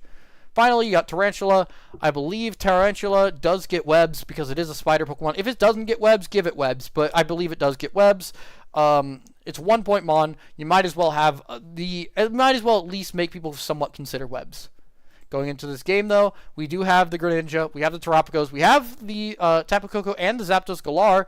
So we don't see a lot of Iron Mons, or we don't see a lot of abusers of that electric terrain, but overall, on this side, we have the Goodra, we have the Tapu Bulu, we have the Claydol looking to block rocks, probably from Rhydon, and we also have the Palafin, Darkrai, and Articuno, so let's get into it. Alright, we're going to see a lead of the Articuno against the Zapdos Galar. It's going to go Terra Fairy from the Articuno. It's going to be a U-turn into the Milotic. Terra Blast can come out, not do too much, but this is a big difference. As opposed to the Hydreigon in the previous match going down immediately to that Terra Fairy, is a more defensive play coming out of Zapdos Galar to get the hell out of there, and baits out the Terra from the Articuno, revealing it to be Terra Fairy, and now Riptide can play it for the rest of it, knowing what it is. Alright, now Close Combat's going to come out into the Claydol, do about 50%, but the grassy terrain is going to heal it up to the point where it's not going to get one shot the next time. It's going to set up rocks then on the Milotic coming in. It's got that leftovers and got that grassy terrain boost, so it's healing 12% per turn, but it's going to flip out into the Zapdos. But this Future Sight actually does come out from the Claydol, so now Future Sight is going to do quite a bit of damage, unless, of course, Greninja takes it in its Dark type. Palafin's going to come out, Hydro Pump's going to come in, but it is that Protean. Importantly, this removes the Dark typing from the Greninja. Does Greninja stay in on the Future Sight and take a lot of damage? Or more importantly, who does take it? It's going to be the Greninja. It's going to be 50%. It's going to go down to about a quarter health. Now Tapu Bulu has a spot. The Zen Headbutt's going to miss. That's a big miss because Zapdos Galar just switched in. It would have been a super effective hit. That being said, Zapdos doesn't take much damage. Now here comes the Rhydon. Rhydon versus Goodra. Can Riptide get some damage into this Goodra? It's not going to be able to because the Articuno is going to come in on it. It's the Terra Grass on the Rhydon who's going to just set up rocks. Now, Milotic comes in. Interestingly, U-Turn's going to come out into the Darkrai. Darkrai's going to take those rocks damage, of course. Now, what is Darkrai going to use? It does get that Thunderbolt, so will the Thunderbolt come out? No, it's the Sludge Bomb. It's going to do 25%. It's going to get the poison on the Milotic, so Milotic is now going to take 12% per turn, even though the Recover comes off and heals off all the damage. Now, Goodra's going to come back in on Alluring Voice. It's not going to do much of anything. The poison, though, preventing the leftovers healing from doing much of anything. In fact, is actually just lighting into it. Oh, yes, I guess, yeah, Flygon's ground immunity is good, but it doesn't matter in this case because Flygon is not on this particular team. All right, now here comes the point where Goodra just becomes annoying. There's not much that Goodra can be doing besides putting these Toxics onto Riptide's team, but Riptide isn't able to do much damage into Goodra, and anything it's doing, Goodra is just healing off. And every time you switch, especially with those rocks up, you're just losing more and more health. There goes the Eviolite, especially from the Rhydon. Rhydon now no longer with that Eviolite, so it's going to be a lot easier to do damage into it. It's going to block. It's going to just do so much damage. And Goodra is just a nuisance for Riptide right now. High Horsepower is going to land into the non-flying type Articuno now, but Articuno is just going to sit there. High Horsepower is only going to do about 25%, and it doesn't matter because now it's down to 1%. And there's the U-turn. That's going to finish off the Rhydon. Rhydon has not gotten a lot of damage out, and it's a 5v5. There's no clearance. There's no clearing ability besides that Terapagos. We haven't seen that Terapagos come out. U-turn's going to come in from Tapu Koko. There's the Terapagos. Terapagos is going to come out. Terra Shift comes in. Is it? It is not heavy duty boots. It's leftovers. Now, are we going to see? It's going to be a substitute. Toxic's going to be failing because of that substitute. That's a pretty big move for the Terapagos because now the Terapagos cannot be stalled out by the Goodra. Grassy Surge is going to come up, which only heals the Terapagos more. And if Terapagos gets back to 100%, then Terapagos will then get the ability to get its Terra Shell back. Right now, it's going to get it back because there's the healing from both the grassy terrain and the leftovers. In fact, it's at 99%. Doesn't matter. Terra Starstorm's going to finish off Tapu Bulu. There's the final bit of healing. Terra Shell is back active. Can this Terapagos sweep? Maybe. Flip Turn's going to come in, but that's going to only break the Terra Shell. It's going to do 25%. Here comes Goodra Isui. Does it take a lot of damage from this Terra Starstorm? Comes in. That's only going to do 24%. Can Goodra get it, or will the substitute just come back out? Here we go. No, it's going to switch into Palafin Hero. Is the substitute. That's substitute, and that probably should be game. I don't want to call it too early, but it's just so hard to take down this Terapagos. There's the fade. Oh, there's the Flip Turn fade. Goodra's going to come in. Here comes another Earth Power. It's big damage. 48%. 48% coming into it. Now the substitute's going to come out before Goodra can do anything. The Toxic's going to do nothing. And now Goodra is holding on hopes and prayers. Earth Power going to take it down 5-3. And now can S take down this Terapagos? I don't really think so. This is the unfortunate part about Terapagos, and this is the unfortunate part of not having ability outspeed. Earth Power is going to come in and do 31%. Can Articuno hit?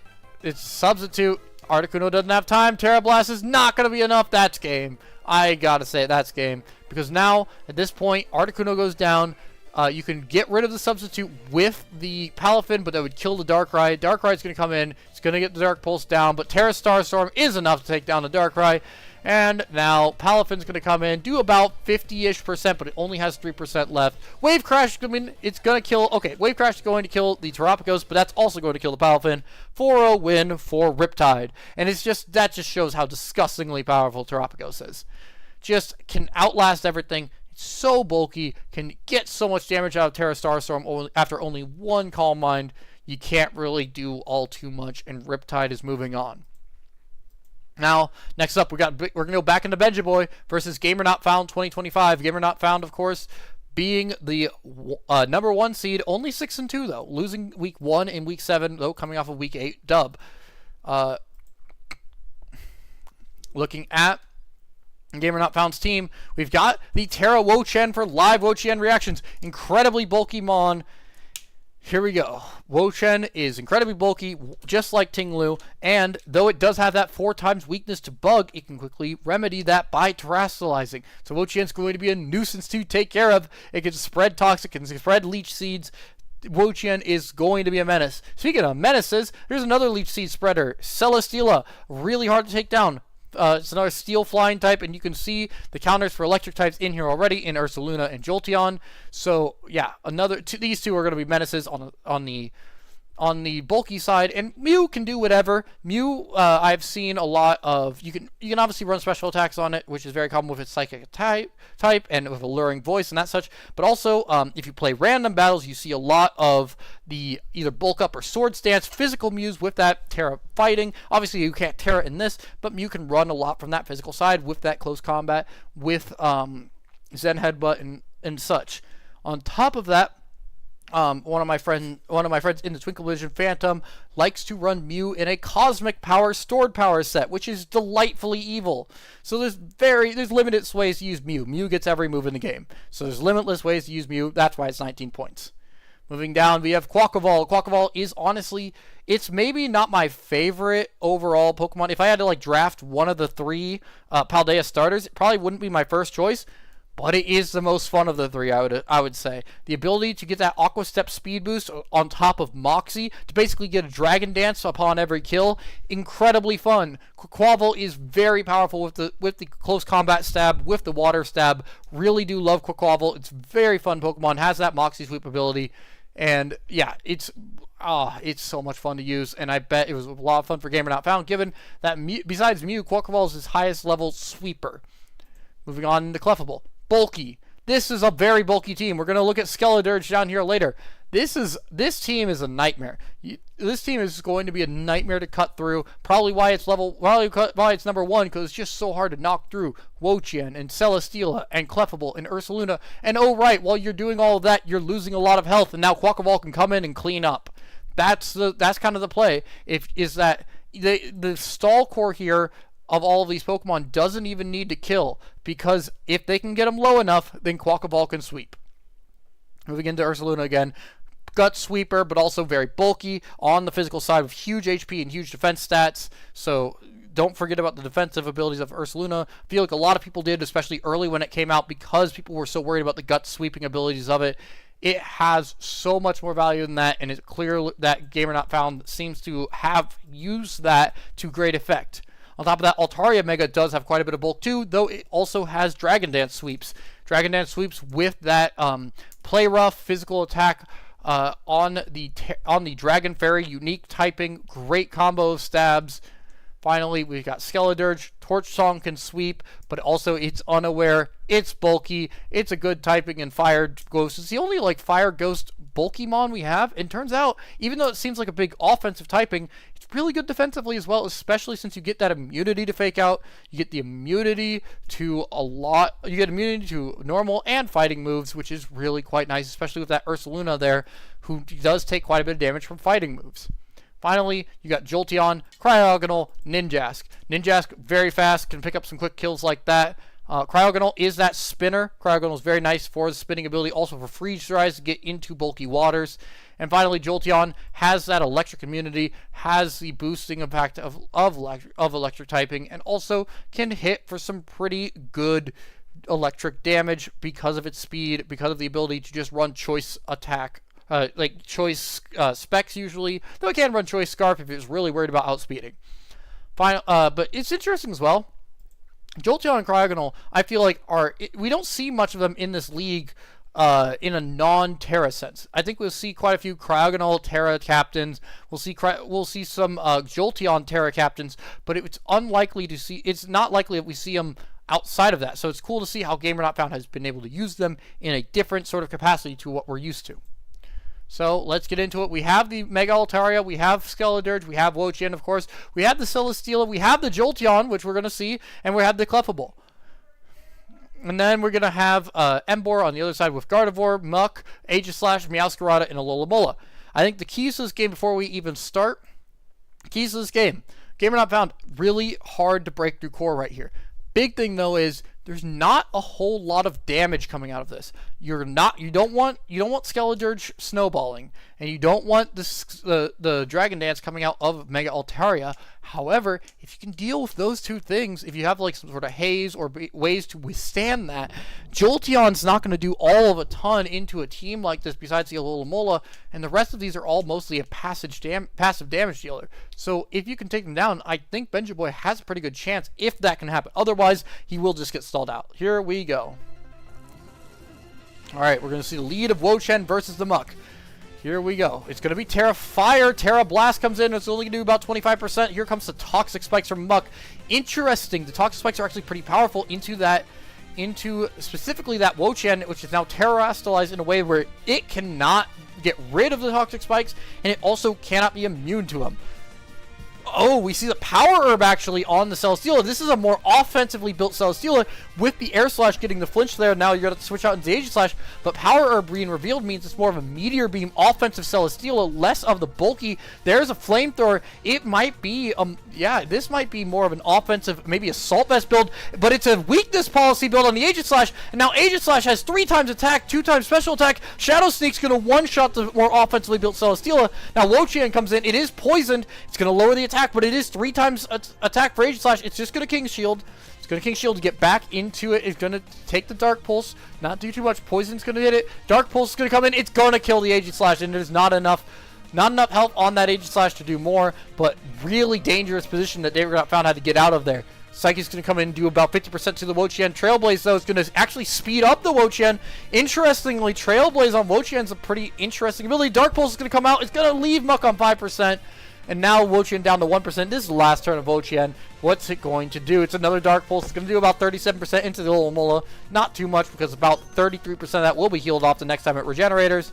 But, yep, there it goes. There's a regenerator. Alolamola's out of there. And Wo-Chien has now lost its last bit. Ooh, it is Cosmic Power. And Clefable does get that Stored Power ability. No, it's not the Stored Power move with that Cosmic Power, making it very threatening. There's the Taunt, though, to block any more of that. All right. And just because I didn't mention it before, the Magic Guard on Clefable does prevent it from taking any damage to that poison. It's going to take a bunch from Hyper Voice, but it's going to deal a lot back with Moonblast. Moonblast is doing quite a bit of damage. There goes the Taunt. The Alluring Voice is going to hit for only 5%. The Soft Boiled going to get it back to 94%, and Clefable's in a dangerous... Benji Boy's in a dangerous position here. Cosmic Power going up. I believe it's one more Cosmic Power. Yep, there's that last Cosmic Power. Now there can be spams of the... Oh, but Head Smash is only going to do 37%. The recoil's not going to do much. Moonblast coming out is going to do 44%. But at any point, Stored Power can come out from this Clefable, and it might just be over. Memento coming out from the Gardevoir, though. It's going to drop its special attack and attack, but I don't know if Clefable cares. It does care. It's going to switch out into the Jolteon, and Wish is going to come up from Alola on the switch.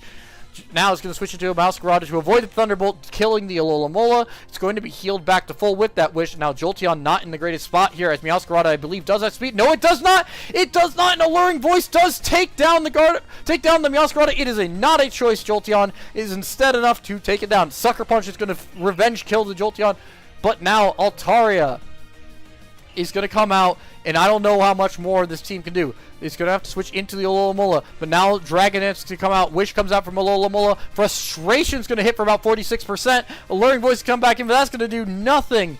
And I don't think Alola can live this. It's just Frustrations can come out to do about 50%, and you can wish off some of that damage with Wish Protect, but Altaria just needs to start using the Dragon Dance. One more Dragon Dance will basically end this matchup. So, will it do it? No, it's just going to keep spamming the Frustration. I guess worried about a Taunt, but I don't know why you're worried about a Taunt. There's the Dragon Dance. That should be game. Dragon Dance comes out. Now Frustrations are going to be landing for that 67%, and Alola can't heal off that damage, even with Wish Protects. The Frustration can run out of PP, but no, it can't. It has 32. Frustration has 32 PP. This is not enough. Alola is in a losing battle here. The Alluring Voice only do 22%. There goes Alola. That's your game, because now one more Earthquake from the Altaria, or just a Frustration for that matter. There goes Emboar. That's your game. 3-0 win for the 1 seed. Moves on into the semifinals, I believe. And yes, Sadie, yes, I am doing all the play-ins and quarterfinal games that are done. For instance, we only did 2 games from the Genesis division because not a lot of them are done. We're only doing 3 of the quarterfinals from Moonsault because not all of those were done and available. But it's going to be a while. We're going through teams and stuff, all that sort of thing. But it's going to be a minute. Moving on, though, we should get into Hipping Moshi versus Wellington Ho-Oh. 2 new competitors, but also 2 that we've covered extensively, especially in the second half extravaganza. To move quick because I know that it's going a lot. Hipimochi, we talked about them a lot in our last couple weeks. That is the Terra Braviary on there. Terra Braviary, of course, very powerful physical attacker.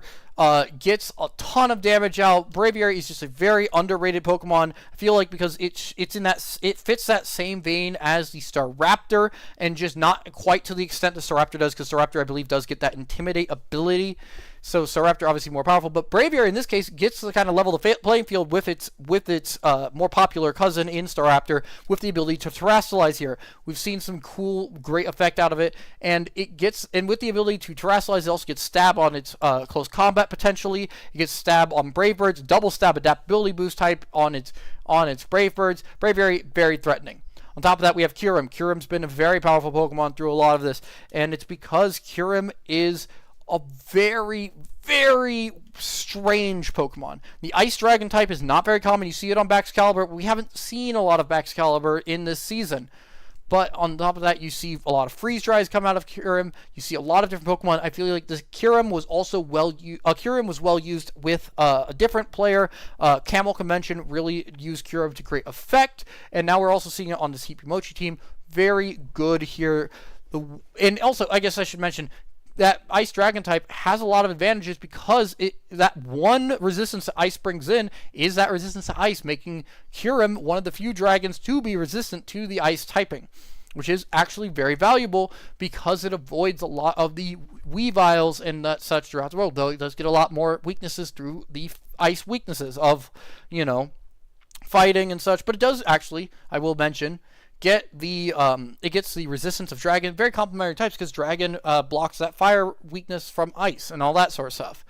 On top of that, with Freeze Dry, it makes it so that waters can't really wall it. Grasses can't really do much against it because of the Ice typing. Kyurem is a very powerful Pokemon, and I feel like another really underrated one that gets drafted later than people see a lot. On top of that, we have Slowking Galar. Slowking Galar actually could have a sneaky good pairing with the Kyurem, because Slowking's one of their most powerful moves is that Chilly Reception. Chilly Reception sets up the Snow. Snow now boosts the Ice type's physical defense and doubles that. So now, if Slowking switches out with that Chilly Reception into the Kyurem, Kyurem suddenly is in a very powerful position, especially if it has Blizzard on it, if you really want to go all the way, but often not fully handicapping Kyurem to have to be in the snow is a better idea. That being said, it gets that much more bulk. It allows it to do a lot more. It allows it to set up with Substitute or with like Calm Mind or stuff like that. So Slowking can do that. Also, Slowking's just incredibly bulky. Can get some poisons off, can get future sights off, can be that slowest switch. Slowking is a menace. Corviknight. We talked about Corviknight in previous matches, but also, just to refresh, bulky as hell, can use Body Press to good effect. Also, Steel Flying type, really good. You have immunities to Electric type, which are its main threat, in Gastrodon, in Thundurus. I guess Thundurus not so much, but Thundurus can take some of those hits. But mainly that Gastrodon is that immunity. And yeah, Corviknight can just be a bit of a menace on the bulky side. Very powerful there. Thundurus, though, this is the incarnate form, not the Therian form like I was originally thinking with that electric immunity. Instead, you have usually what would be a Prankster on that Thundurus, which can be very powerful with Prankster taunts and that sort of stuff. But also, Thundurus can be sneaky powerful on that physical side, even though it's traditionally a special attacker, because it has the Defiant ability. If you have Pokemon coming up against you who are Intimidators or drop your stats, Defiant can be an easy way to get quick boosts to your attack to possibly do a lot of damage on that physical side that people may not be expecting so much. Next, we have Sharpedo Mega. Sharpedo Mega is a lower tier Mega. I'm not the hugest fan of it, but I can see its potential. Sharpedo is, of course, has that speed boost hidden ability, so oftentimes it's a bit of a gambit with Protect and seeing how long can you keep Sharpedo out there before Mega Evolving it to get that Strong Jaw ability so you can get those speed boosts to go for a sweep. If you can get in a spot where Sharpedo does not take too much damage, it may even be good to get that Sword Stance up with that speed boost as well and before Mega Evolving so that you can do a lot of damage. Problem is, Sharpedo's defenses are terrible. Oh yeah, Swagger Mirror Herb. Oh dear God. I don't know if Swagger is allowed. I don't think it's banned, but it might be. People like to ban confusion moves, and Swagger is one of those. I don't know if that's the case though. Don't quote me on that. Anyway, back to Sharpedo. Sharpedo has terrible defenses. I remember trying to use it in a bit of a ragtag bunch I had in a league once. It has 40 defense and 40 special defense. It probably goes down to a stiff breeze. So it's a really big gambit to try to get as much speed boost as possible before you Mega Evolve it, because the more speed boost you get when it Megas, it has a better chance of sweeping.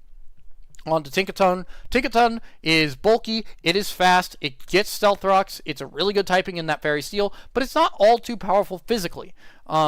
It does get some, it gets Gigaton Hammer, which can do some damage, but it's only 75 attack stat, so overall, Tinkaton has a bit of a strange move where even though it has a giant hammer, it's not much of an attacker, more of a support mon. It can bounce around, so get some big damage with that Gigaton Hammer, but also set up rocks and be a bulky menace. On to Cyclozar. Speaking of bulky menace, you cannot use Shed Tail. Shed Tail is not allowed on Cyclozar.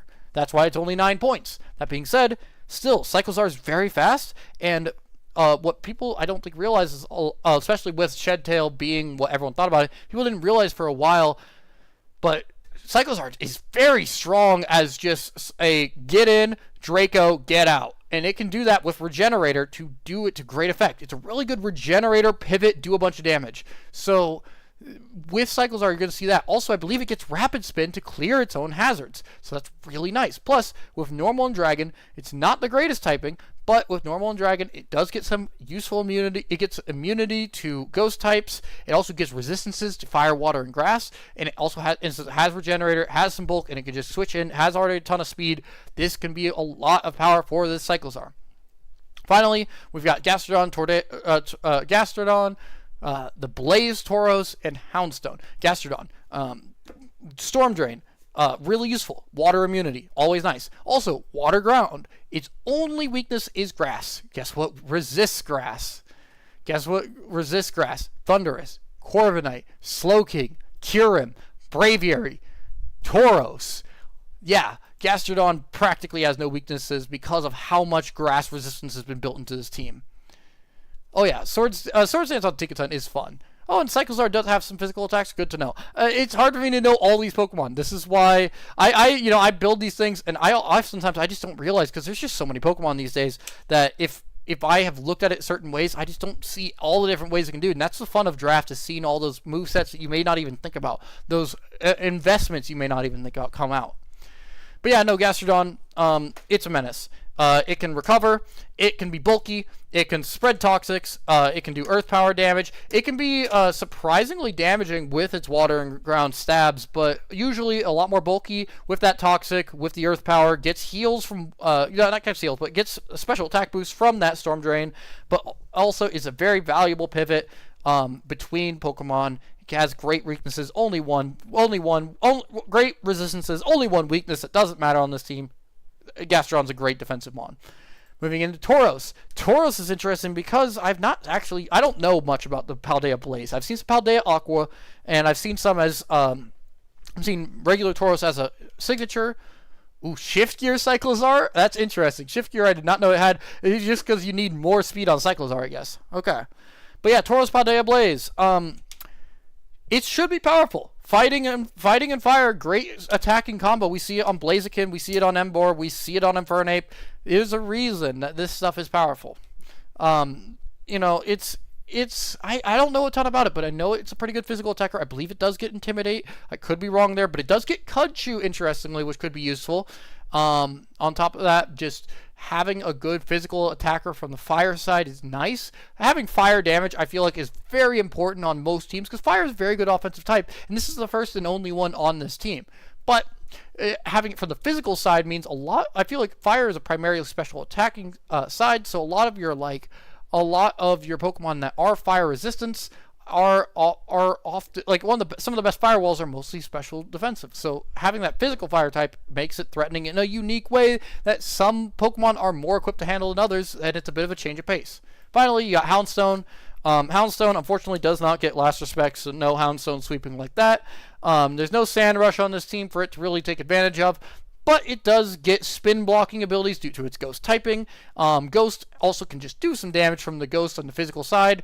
It's interesting, but I don't think we see a whole lot of Houndstone. On the other hand, we do get, I believe, it's the Wellington Ho-Oh, which is Starvin' Pig, last I checked. Let me just double check that. Yep, Starvin' Pig, and this is, this is Starvin' Pig, and, yeah, this is Starvin' Pig, and who was the other one? Why was it? Oh, yeah, and Hippie Mochi. Okay, cool. Also, yeah, I should mention Hippie Mochi 5 and 3, Starvin' Pig also 5 and 3. Very close between these two. Much more than things. All right, but Starvin' Pig, Terra Scrafty. Terra Scrafty, we talked about it a lot in our previous one, so I don't feel like covering it too much. 4 times weakness. Fluffy. Ooh, that's a good point, actually. I forgot about the fact that it does have Fluffy, so Houndstone does have a good bulk from the Fluffy ability, which I forget about. I forgot about Fluffy being a thing, but yeah, that doubles your defense stat, so that is very nice. Moving in though, yeah, any 4 times weakness that you can turn into a resistance can make you very powerful. On top of that, Scrafty gets Moxie, Scrafty gets Intimidate, Scrafty gets Dragon Dance. Scrafty is very threatening, but also can be bulky and good pivots. Speaking of bulky, we're going to talk about Goldango. Remember, I was talking about Aegislash, and a lot of what Aegislash can do, Goldango can do better. That being said, Aegislash can do better on the physical side, but I digress. Goldango is a nightmare. Yeah, doesn't get statused, doesn't take secondary effects, can block the fog, because that seems okay, sure, but it is Steel Ghost type. It's not as fast as you'd hope. I remember having some issues because it wasn't as fast as I had hoped in a past, but Goldango's Make It Rain being more powerful than Flash Cannon is a big deal. Also with its ability to nasty plot on good matchups. And also with that Shadow Ball, and you really don't need much more than just Shadow Ball plus Make It Rain, allowing you to bring another support move along with your nasty plot and Goldango. Goldango is a nightmare. Goldango is a nightmare. That's just a well-known fact. Speaking of nightmares though, I'm also going to talk about Lopunny Mega. Mega Lopunny is also a nightmare because it has Fake Out. It's very fast, and it can do an absolute ton of damage with that normal fighting typing. It's so easy. It's so easy to get into a match about halfway and then realize the other team has Lopunny Mega and you're about to get swept, and there's nothing you can do about it. It's just so fast. It throws out so much damage, and with that resistance to Sucker Punch, that also helps it resist quite a bit of attempts to revenge kill it from those who are slower than it. Yeah, Goldango. Goldango being 20 points. Yeah, it would probably still go in the first round. It's a nightmare. Here's the thing. I may not be like the typical draft player, but I don't understand how Goldango is 17 and Gallade Mega is 19. I don't know if this is I don't know how much of a bold take this is. I'm not the biggest fan of Gallade Mega, just as a side tangent. This thing is 19, Goldango is 17. These things should be the same. Maybe make them both 18, alright? But regardless, Goldango should not be 17. I don't know why Goldango is 17. It's a menace. Moving on now from Latios Mega, though, on to Latios Mega. No, it's just normal Latios. Latios being the more offensive of the Eon Twins over Latios' more defensive nature, but Latios is a Draco Dropper. Also has Aura Sphere to get through any sort of accuracy drops. That's really nice. On top of that, Soldew gets its nice boost without having to have any drawbacks. It gets Luster Purge for some good psychic type attack.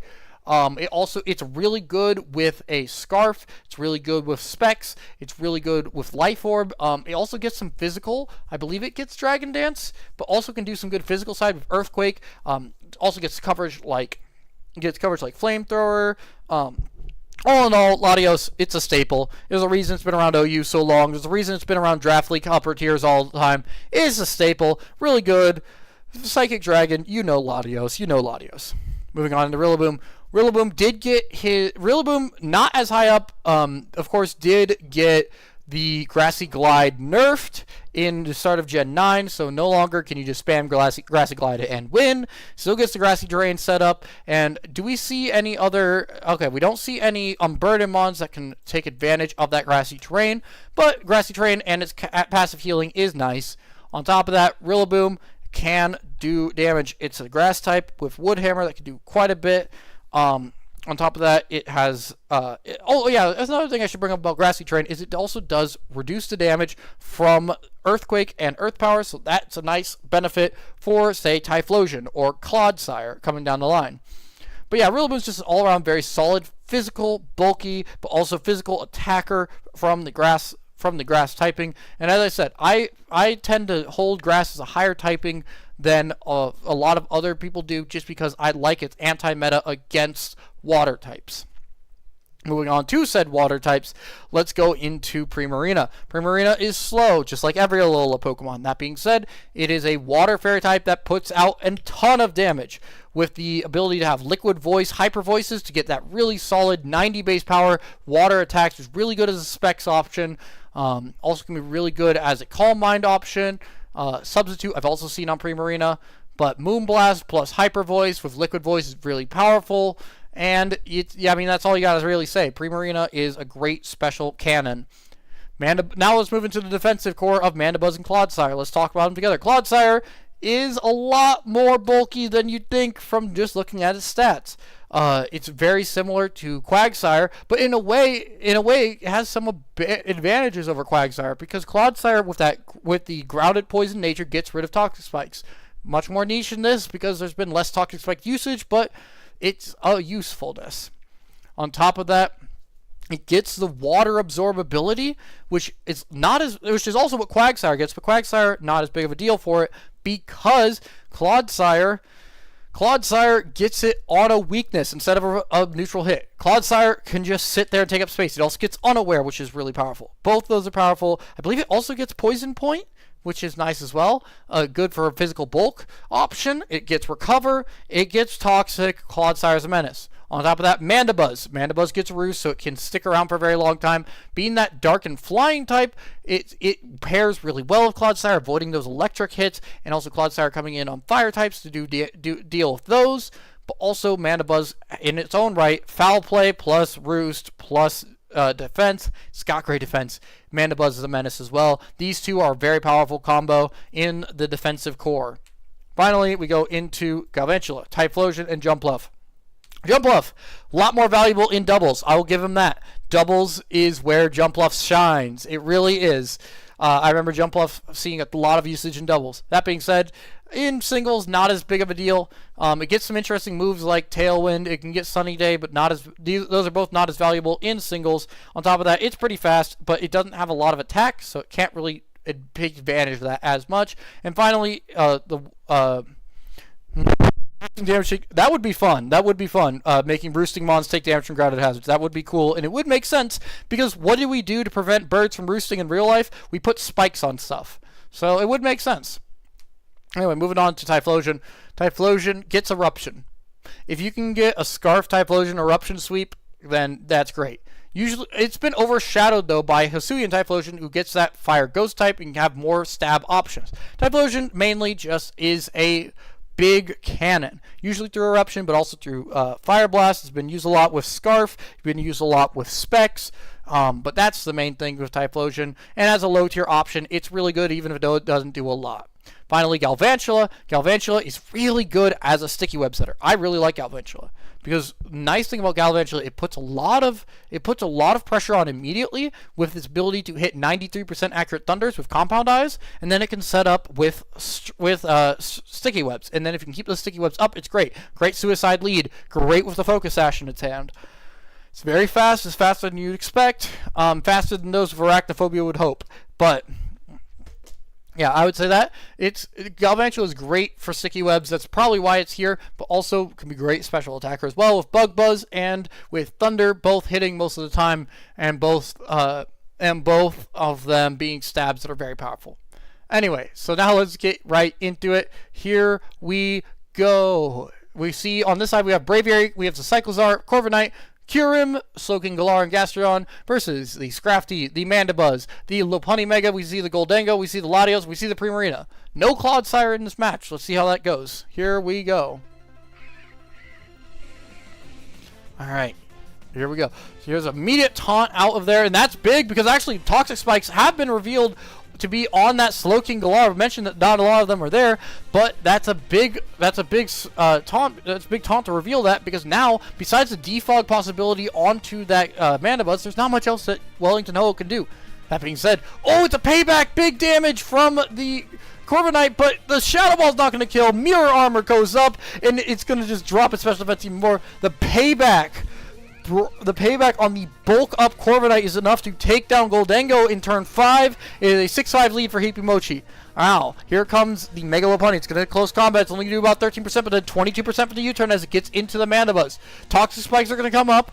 Is there a way to clear it from Mandibuzz? Let's see. The taunt's going to come out onto the Corviknight, so now Corviknight cannot set up the bulk ups. Now it's going to switch into Gastrodon. The Foul Play is going to come out, only do about 23%. Taunts are now going to come out into the Gastrodon. Gastrodon, though, is going to fire off an Ice Beam. It's only going to do 30%, but it freezes. There's another freeze on stream. It's Mandibuzz getting frozen, and now Wellington Ho in a really bad spot.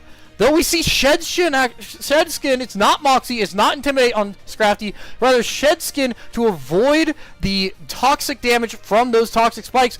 Interesting and really good bring from Starvin Pig here to avoid some of the biggest effects from that Toxic Spikes. And with Mandibuzz being a flying type, with the Levitate on the Latios, that makes it so that actually with Shedskin, only 2 of these Pokemon can even really be affected by the Toxic Spikes.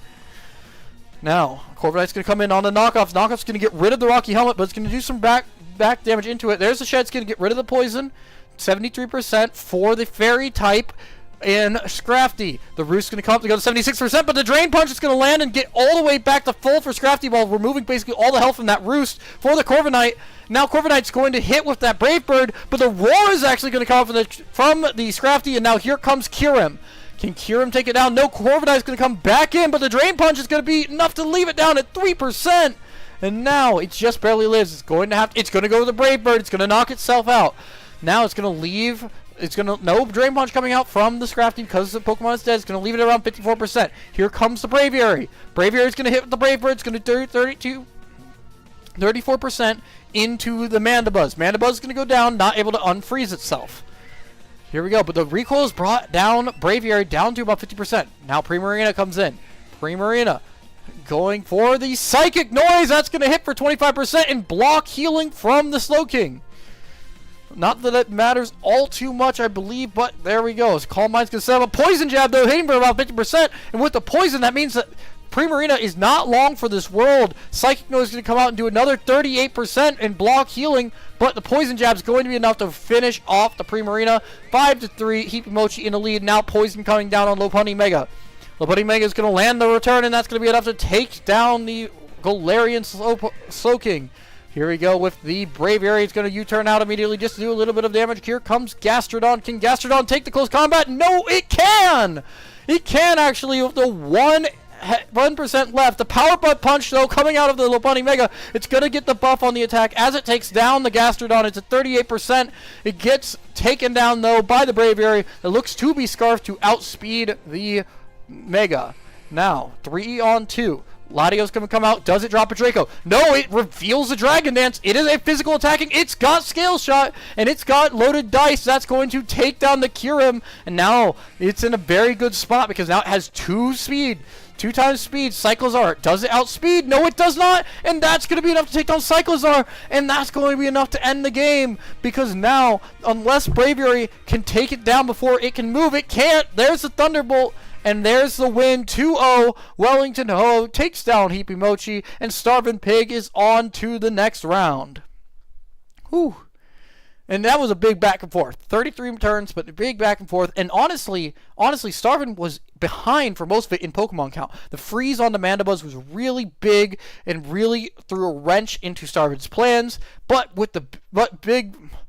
The big moment, I think, was just getting Latios in a good spot and getting that Dragon Dance up. Once that Dragon Dance got up, I think the early Thunderbolt lured Hibimochi to a false sense of security, thinking that this was more of a special attacking thing. That would have done it to me. But the Dragon Dance being revealed on its mixed attacking set then gets that enough that Scale Shot can be fired out. And Scale Shot finished off easily the 2 of the 3 remaining Pokemon. And at that point, you really can't do much of anything, especially since at full health and Braviary had taken a ton of damage from it earlier. A ton of damage from like just recoil and stuff. Payback on the Corviknight was a great bring by Hibimochi to take down the Goldango without losing too much, but it did put Corviknight on the back foot because it took a ton of damage, and then with some good drain punches coming out from Scrafty, that made it so that Hibimochi had to switch it out, and that caused a lot of issues. Maybe if there was Iron Head on this thing instead of Brave Bird, that could have been better against this end up being Terra Fairy Scrafty, but it's hard to predict some of these Terra types. Fairy is a pretty good one for this one, but you can always bring something else. It's drafts. Things can happen. Overall, well brought by Wellington Ho-Oh, well set up for that end game, and in the end, it doesn't matter how many Pokemon he was behind by because he knew the end game and acted upon it. Now, finally, we're going to have Riptide versus Lolsh. And Riptide, with that Terapagos that we saw last time, we talked about Riptide's team. We also have the Groudon. I hope we see more Rhydon. But, on the other hand, we're going to talk about Lolsh. And Lolsh, I believe that is its Hydra. Yes, I believe that is its Hydra. Let me check that. Yeah, I believe that's what it is. No. See here, Hibimochi. Yes, that should be... No, Gamer Not Found, we already saw. We saw Hibimochi versus Sarvin. Okay, so Hibimochi versus Sarvin. Let me just check this real quick. Yeah, it's Hydra. And you might have seen spoilers there. But before we go into it, let's just go into Hydra's team. Hydra's team is evolved with the Mega Absol. Not Mega Absol, just a Terra Absol. Sorry, different gimmick for Absol. This is cool. I like seeing Absol. Absol is one of those Pokemon that feels like if it were really good, it would be one of everyone's favorite Pokemon. Problem is, it's not really good. It doesn't have a lot of defense. It really should have been given the Fairy type. It would have been really cool if it did, but it didn't. It's a pure Dark type. Doesn't have a lot of defenses. Doesn't have enough attack to really combat it. It really does feel a lot like a physical version of Houndoom to me in terms of how its stats are. But I've tried to use Houndoom as a Terra captain, and it's cool to see its Hydra having success with that Absol. On top of that, we have the Mega Scizor and Garchomp. I think we talked about Garchomp Mega a little bit, but with Garchomp, the reason this thing is more valuable than the Mega Garchomp is because it has the ability to rock Rocky Helmet and bulky sets, with the Rocky Helmet Rough Skin being very powerful against physical attackers. It also has the ability to run lead sets with Spikes and Rocks, but also just has the ability to Dragon Dance, Sweep, and it has over 100 speed with the 102 speed. Very powerful, you know it. Cynthia's killed you with it. Garchomp is a menace. It's been one of the kings of OU and then UU for a very long time. Garchomp is overall very powerful, and plus in draft, having the ability to be an attacker, be bulky, and have hazards makes it all super versatile. On top of that, if we're talking about bulky and also an attacker, Scizor Mega. Mega Scizor is a nightmare because of one of its main attacks being that Technician boosted Bullet Punch. That makes it so hard to take down because even though it's not that fast, it really doesn't care. It'll outspeed you with that priority and one-shot you anyway. It has that Swords Dance quite commonly on it. It has Roost to get that healing, get that 50% healing. And on top of that, it only has one weakness in Fire type, which is hard to get in on it, especially when you have Garchomp and when you have Keldeo and when you have Iron Boulder, who really threaten into Fire types. Moving down to Zapdos. I think we talked about Zapdos before. It's a bulky mon. It's electric flying. It's very powerful. Has Defogs. Has Roosts. Has Thunderbolt to just kind of spam. Spam Paralysis is out. Zapdos is a very powerful Pokemon. It's very good. Very good, I would say, very good core mon. It's very good. It can be bulky. It can be offensive core. It can be in your offensive core or your bulky core. In this, it's probably taking on more of a bulky role given how powerful some of these attackers are around it. It's probably taking on more of a bulk role, but it is a very good bulk role. Moving down to Iron Boulder. Iron Boulder is scary. Mighty Cleave cutting through Protect doesn't matter as much in singles as it does in doubles, but Rock Psychic not the greatest in terms of a defensive typing, but in an offensive typing, it's scary. It's actually sneaky good. On top of that, Iron Boulder can do an absolute ton of damage. It's a little faster than you'd think. This thing can easily spiral out of control faster than you'd expect. This thing is, it's just like how when I talked about Iron Moth, I talked about Iron Moth being super scary off the get-go and then really doesn't seem to live up to it as much as it really feels like it should. This one's quite the opposite. It doesn't feel quite as scary off the look, but then when you actually face it, you realize just how scary it is. Moving down to Keldeo. Keldeo, that is a very common. It can do both sides, both physical and special side. Secret Sword, Sacred Sword, all that sort of stuff. Keldeo, that water fighting type with the justified ability, being able to get attack boost on dark type moves coming into it, and with that water and fighting typing being a very good combo, just like how Quackleval can get late game sweeps, Keldeo can too. A lot of times you'll see it in a special sense with that Calm Mind ability, but of course this is draft. You can see it in whatever form. Speaking of whatever form, moving down to Silvally. This is every Silvally. That's why it's 10 points. This can be any type, and if we look on to our final match, we do not see it in this one, so I won't go over too much about Silvally. But yeah, Silvally can go with any type, and that can be really useful for draft, because just being able to bring a Pokemon that has a 120 base power stab of any type is really nice, really nice. Moving down to Sinistra, though, Sinistra is really fun to use. It is sneaky bulky. It does not take fire damage because of that heat-proof ability. It heals from Machagacha. As long as you don't miss a Machagacha, Sinistra is a nightmare to take off the field. Sinistra gets the Strength Sap, which is one of the most bulky bruising moves ever, because Strength Sap is a nightmare to deal with as someone who kind of both loves and hates the move, just because, oh my god, I've been on the wrong end of it so many times, and it's so annoying to deal with, but it's also super nice to use. Yeah, Sinistra can be great like that. It also gets Scald, and it can get Hex for that combo, but usually you'll see one of my favorite ways to run it would be with Strength Sap, Machagacha, Shadow Ball, and Calm Mind. You can easily get some really good damage out from that Sinistra. Really nice. Slowbro Galar. We've seen some Terra Slowbro Galars. In this case, this one isn't, but it can still bring some interesting stuff. It's a bulky Pokemon, has that Regenerator, nowhere near as good as its Slow King counterpart from Galar, but it can bring some really good bulk to the table. It is still a Slowbro. It is still one of the slow children. It's one of those.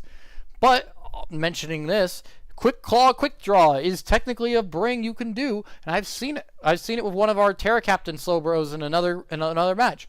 And if you bring one of those, it's a very risky move because you only get about, I think it's about 30-40% chance to go first over your speed stat. But if you do that, you can actually get some really good damage out with the Shell Sidearm, with some psychic moves, and with Shell Sidearm hitting on whichever side does a little more damage. Slowbro can be a sneaky threat on the offensive side, even if it's mainly a bulk monster. Yes, Strength Sap does heal a bit too much. It is a nightmare because even your special attackers will heal them back to full. Finally, we have Slurpuff and Glaceon. Slurpuff can Belly Drum. Just letting y'all know, you can Belly Drum, and if you can get a Belly Drum off of it, it can be very fun to use. That being said, it's not all too fast, so the Belly Drum isn't the most valuable on it. It doesn't get huge power like Azumarill, and it does get the Gluttony ability to help with berries in terms of the berry Belly Drum strategies, but overall, it can be interesting as a Fairy-type physical attacker, but is a little difficult to use. Similarly, Glaceon, being that pure Ice type, is always going to be a little difficult to use. It's not all too fast. It can get some good freeze drives off, but that Ice type really isn't the greatest type for it. But as a low-tier option, getting that Ice Stab in there to counter Dragon types, to get that freeze dry counter on Water types is nice for this team. So, let's go into our final match of the Moonsault Division. Oh yeah, it does get Unburdened, doesn't it? Yes, Slurpuff does get Unburdened. You're right. You're right, Silver. I do remember that. So yeah, that's the way you kind of run it. You run Unburden plus Berry. You can go Unburden plus Berry plus Citrus Berry plus Belly Drum, and you can sweep like that. Problem is, it can work, but Belly Drum strats are really risky. And if you get knocked off, you lose your healing, and that can be an issue. I don't know, Slurpuff can be good, but it feels like it's oftentimes on the wrong side. It fails more often than it succeeds, which is why it's only 6 points. Anyway, looking into this final team, yeah, we're seeing the Greninja, we're seeing the Iron Crown. very much basically the same team from Riptide that we saw in the previous match. Main difference being the Iron Crown, I believe. Let me double check that. Yeah, Riptide, Iron Crown coming in instead of the Zapdos Galar, but the same core of 5 Pokemon being brought. Otherwise, with that Terapagos, Tapu Koko, Greninja, Rhydon, and the Milotic. On the other side, we of course see Absol, but we also see Groudon, we see Zapdos, we see the Mega Scizor, we see the Iron Boulder, and we see the Keldeo. So, let's get right into it. Alright, we're going to see the lead from the Greninja in against the Scizor. Now, Scizor's going to immediately Mega Evolve. The U-turn's going to come out. It is Protean on that Greninja. Oh, shoot, it gets webs? Oh, yeah, I forgot it does get webs. Damn. Slurpuff's a threat, but Slurpuff's not in this match, so it's not a big deal that I've forgotten some of this stuff. Now, Rhydon's going to come in to switch on the Zapdos. The Toxic is going to miss. That's a pretty big miss out of the Zapdos. And now, we're going to see Smackdown actually come out. It's an interesting tech to come out against that Zapdos, but it's not going to work as Garchomp comes in and then sets up rocks. Now, Keldeo Resolute's going to come in, but the Hydro Pump misses. Big miss for Riptide because that's any damage on Keldeo is important there. And now Milotic's going to be taking a lot of damage with the burn, with the rocks. Even though it does get Marvel Scale, so it's very bulky, it still is going to take a lot of damage. It's looking to get into that recover range. Knockoff's going to come in, doesn't quite kill on that Terra Dark boosted Absol. And now he's going to heal right back up with the recover. Alright, Zapdos coming in. Recover's going to get Milotic back to full, but now Zapdos is going to Toxic. Oh, it just thought it was going to switch, but Milotic instead fires off an Ice Beam, does about 30%. Now it's going to switch because it knows that the electric move is now going to come in. The electric surge is going to be set up. The Roost actually coming up from the Zapdos is going to get back up to full health. Now Zapdos is going to take the Dazzling Gleam, only do about 20%, but the Void Switch is going to come in and do its own 20%. And here comes Iron Boulder. Iron Boulder now in against it. The Quark Drive boost from the Electric Terrain actually is going to be very valuable for the Iron Boulder, who's going to Mighty Cleave, only do about 30%, but it's speed boosted, and now Iron Boulder's in a very powerful position. Going to switch out to Zapdos. Recover going to come out from the Milotic. But now Zapdos in on it. It's going to Toxic again! And it's baited again. A critical hit comes out. That's going to be 50%. Milotic taking down the Zapdos to 30%. And that is a big, another bait from the Milotic into the Zapdos. Moving into the Keldeo Resolute. It's going to be a U-turn out on the Keldeo. Critical hit for 70%. But now Tapu Koko comes in onto the Keldeo. And Tapu Koko has a chance to fire off a big move. No, it's going to just switch into the Milotic. Hopefully expecting that. Nope, it's the Scizor Mega, not the Iron Boulder coming in. Now Scizor Mega. What can it do against it? It's going to be a U-turn. It's just going to do 18%. Get into the Zapdos. Alright. There we go. Now going into Rhydon. This time, did Zapdos go for it? It goes for the Volt Switch. It's a Lightning Rod Rhydon. It's a Terra Water Lightning Rod Rhydon. It's boosted. It's going to smack down the Zapdos. There it goes. It's taking 40%. Now it can be hit by ground moves. Garchomp's going to be switched in. The Earthquake going to come out, only do about 37%. Toxic's going to start dealing damage to that Rhydon. Interesting set and a really cool one from the Rhydon with that Lightning Rod, with the Terra Water. But now the spikes are coming up. It is that Hazard set from the Garchomp. And now Terapagos is going to come in and take a bunch of damage from Hazards, though. It's going. Oh, it doesn't. It is Heavy Duty Boost, and there's the Ice Beam coming out. There goes Zapdos. First kill of the match. It's 6-5. Riptide in the lead over its Hydra. Milotic, though, going to take a lot of those hazards. And there's the Secret Sword, bringing it down to 11%. It needs to recover this turn, and the problem is it's not going to outspeed the Keldeo. There goes Milotic. It's a 5v5 matchup. Tapu Koko going to come in taking so much damage from these hazards. These hazards are stacking up really hard over time. Scizor's going to switch in. Reflect, though, coming up from the Zapdos. Bullet Punch, Zapdos coming up from the Tapu Koko. Dual screens coming up, and it's probably it now. Importantly, unless Terapagos has a rapid spin that can clear it, Tapu Koko is dead once it comes back on the field. But it doesn't matter, though. I guess Riptide could get a lot of momentum here because it has dual screens, it has special attack Quark Drive, and there is the weakness policy. Agility setup. It is fully set up. Can it do enough damage? Yes, it can. There goes Garchomp on the 2 hits from the Tachyon Cutter. The Reflect is still up. The Light Screen is still up. It is the Light Clay. It's only going to do 2% for the Bullet Defense. The Iron Defense comes up. It is almost fully double Omni boosted. And Storm Power is going to be immune to the Absol, but it's not going to matter because the Sucker Punch will come out. It's another Iron Defense. It's 3 times special, 3 times defense. The Sucker Punch will come out this time. It is enough. It is enough to take down the Iron Crown, and it is not a sweep. Absol saves its Hydra from the sweep from Iron Crown on the weakness policy, and that's another miss on Hydro Pump. Feels bad, man. Feels bad, man. Coco's going to come in, but the hazard's enough to take down Coco. Keldeo just using Secret Sword, doesn't really matter. Rhydon going down to about 50%. It is still toxic. The flip turn not going to do much of anything. But now, can Scizor come in? Yes, Scizor comes in. It takes 33%. It is going to die next turn if it can. Nope, it's just going to roost. It's just going to roost. And there's the Earthquake. It's not going to be enough to kill it. Wouldn't have been enough even if you left it alive. Roost is just going to heal off damage, let the toxic tick down onto the Rhydon, and now suddenly Riptide in a really bad spot. The U-turn would be enough to finish off the Rhydon. Here comes in the Keldeo. Who's going to come in this time? It's going to be Terrapicos with those heavy-duty boots. The Secret Sword going to come in. Terra Shell is going to make it resisted, only 22%. Here we go, though. The Earth Power only about 20% in the back, and this should be about over. There's the super effective Secret Sword. There goes Terrapicos. Now it's just Greninja versus the world. It's not enough. And it's Hydra. The Hydra Pump finally lands, only does 29%. If either of the other two landed, this would have been a lot more interesting with Keldeo. As it stands, though, Riptide season is done. It's Hydra moves on. And the big thing we saw there was the plan for Riptide was sound. Get the terrain up. Get those dual screens up. And then from all of that, get a Iron Crown in, take some damage, get that weakness policy, get all those boosts, and go with Tachyon Cutter and Stored Power. Made a lot of sense. But Absol being Terra Dark, being able to take it down with the Sucker Punch was big, and that's what allowed its Hydra to take down the rest of this team, because that was the main strategy within here. Iron Crown was the sweeper, and when it went down, there's not much more that they could do. Oh, but we've been streaming for a while.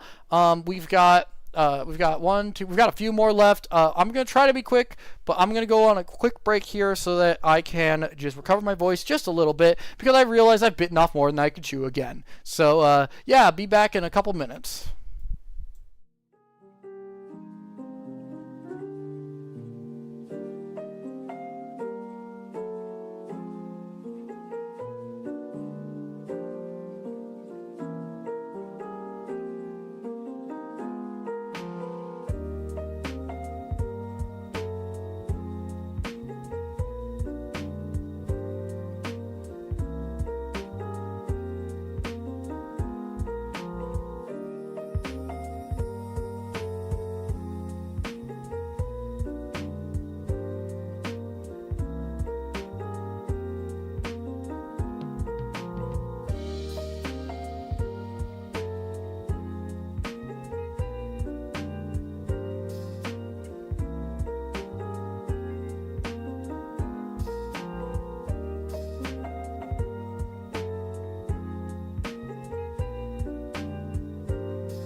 Alright, cool.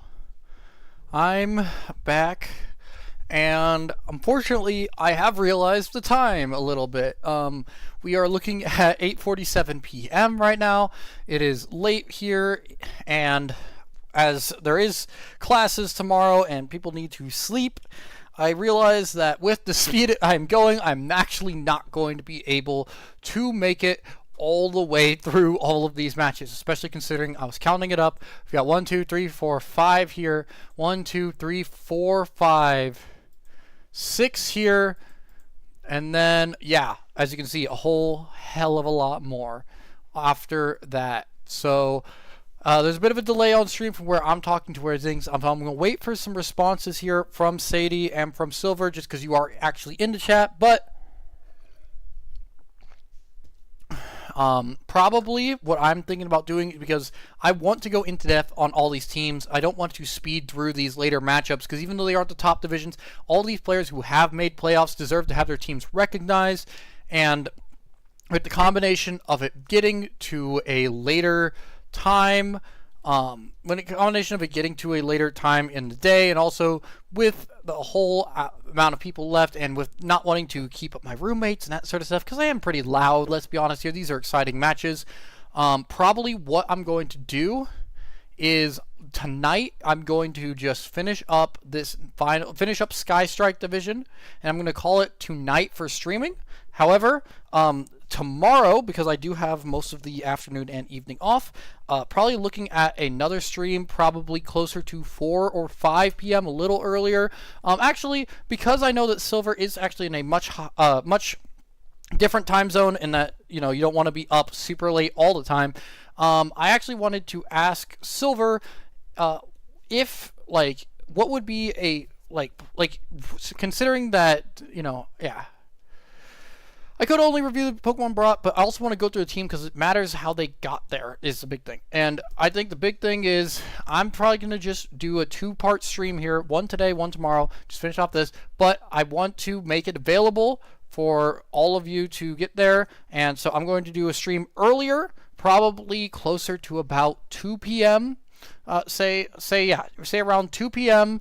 in 2 p.m. in Central Daylight Time. That should be around 4-ish hours. 4 or 5. Yeah, start out with the Doom Division tomorrow. So I'll be doing it'd be Twinkle Division most likely. Twinkle Division most likely because Twinkle Division, then Doom, then Inferno, then Blitz in tomorrow afternoon around 2 p.m. Central Daylight Time, so that should put it around midnight Silver your time. So hopefully you can show up. I don't know. If not, I'm sorry. It's just I was running the stream, and then I was like, okay, this is fine. I'll get through it. It'll be okay. And it started going a lot longer than I expected, and I want to be very thorough, and I want to give people their chance to shine in the sun, because if you made it to playoffs, I want you to shine. So yeah, I think that's what we're probably going to do, is going to be finishing up Sky Strike, starting with Twinkle tomorrow, and just doing a 2-part stream, getting that all done. Sorry, it's just I did not plan this all super well. So, cool. 2 p.m. Central Daylight Time works. Got it. So anyway, let's get right into this one then. So first of all, we're going to start off with Unbanned Solgaleo versus Golden Mazda. This will be... Oh, perfect. Quality is better? Yeah, cool. So Golden Mazda, of course, being Haunts Rail here in the 8 slot, 4 and 4 at a +2 differential. And then Pobby with Unbanned Solgaleo and the 3 and 5 -1 differential. Interestingly, with these 3 and 5 teams, it's going to be an uphill battle for them. First, we're going to have Lilia coming up soon. But first, we're going to have Pobby coming off of a loss, being 3 and 5 and 9 seed. And Golden Mazda coming off a win in the 8 seed at 4 and 4 with a positive differential. Going into their teams, we've got... first, we'll go over, and we'll go somewhat quickly just to get the rest of this stuff in. For Pobby, we've got the Terra Pangoro, which is cool. That's a cool one. Pangoro is another one of those. It's just like, it's in a very similar vein to Scrafty. Not as good on the ability front, but it does have that 4 times weakness that you can then turn into a resistance. that is what you can do with this Pangoro. Is that fighting dark type. It's really got some good moves. It's more bulky, I believe, and a little faster than Scrafty, but of course does not have as good abilities. Sees a lot less play than Scrafty's, but it'll be interesting to see how Pangoro goes. I have not seen a ton of Pangoro. I know it gets Hammer Arm. It's a very powerful move, but again, Hammer Arm. It lowers that speed, and it's not the best for sweeping, that sort of stuff. On top of that, we see the Garchomp, similar to how we talked about Garchomp before, has those very sets. We saw more of a hazard lead type set out of its Hydra in the previous match, but in this one, we could see something completely different. That's why Garchomp's 18, because it's super valuable in that matter. Cinderace, on the other hand, is a lot more in that vein of Meowscarada, which we've seen earlier. Cinderace, with the ability, with Libero, to change its typing, just throws out very powerful physical attacks from multiple different typings, and can just do that at a very fast pace. On top of that, interestingly, Cinderace gets one of the more powerful hazard switching moves in Court Change, which moves hazards from your side to the other and vice versa. It's a little more situational than the standard Defog or Rapid Spin, but if Cinderace can pull one of those off, it really does swing momentum in your favor. Again, then we're going to move down into Zapdos Galar. Zapdos Galar is, well, we talked about it before. It's one of those Pokemon that I feel like it feels like it should be better than it actually is. Important thing to bring up now that we're seeing it for the second time is that the moveset on Zapdos Galar, from what I remember, is not the greatest. It has a few typings that it can hit pretty darn well, especially its stabs, but overall I don't remember having a ton of coverage super well. So that would be the biggest thing I think maybe holds it back a lot. On the other hand, and again, with that, I feel like it just doesn't do as much as it's advertised to do.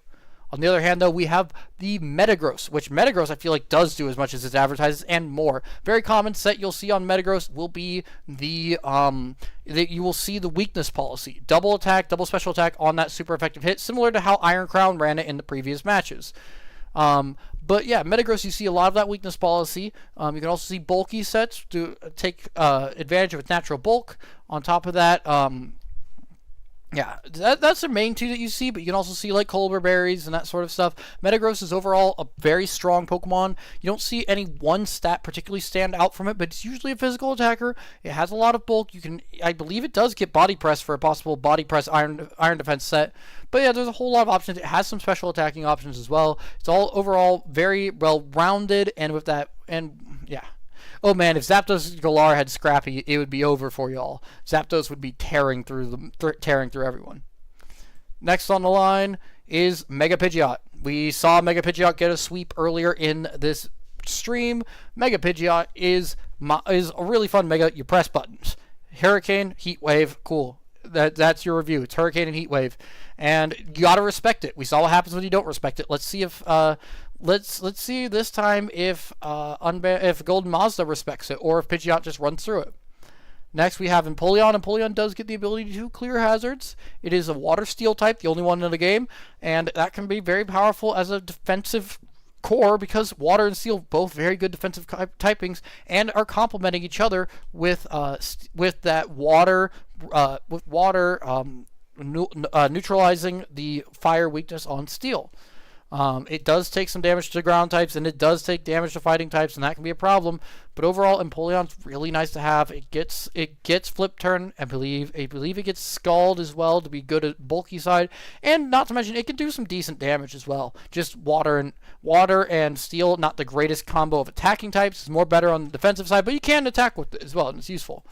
Roserade now. Roserade is great for spikes. That is its primary role is its ability to set up spikes and toxic spikes. That being said, it still has a good level of attacking moves as well because it has the ability to Giga Drain. It has Seed Bomb, though I don't think it matters. I don't think you'd usually use physical moves, but it also uses Leaf Storm, uses Sludge Bomb, really good like that. Yeah, it's pretty fast, I think. It also has powders, but like the main thing, it is a nuisance in the lead role because it does set up spikes and toxic spikes very effectively, has the bulk, take some hits, and get those spikes up. So yeah, Roserade, pretty damn nice for that. On to Jellicent. We have a very big Jellicent fan in the server, but this is not it. That being said, Jellicent has been really good. That water ghost type makes it really deceptively bulky, and on top of that, like, I believe it gets Curse Body, which is really nice for it. It gets Disable. It gets Pain Split with a lot of HP stat, which is not the greatest, not the greatest when you have a lot of HP stat, but that HP stat allows it to be bulky, gets a lot of scald burns, can hex onto those scald burns to get that combo going.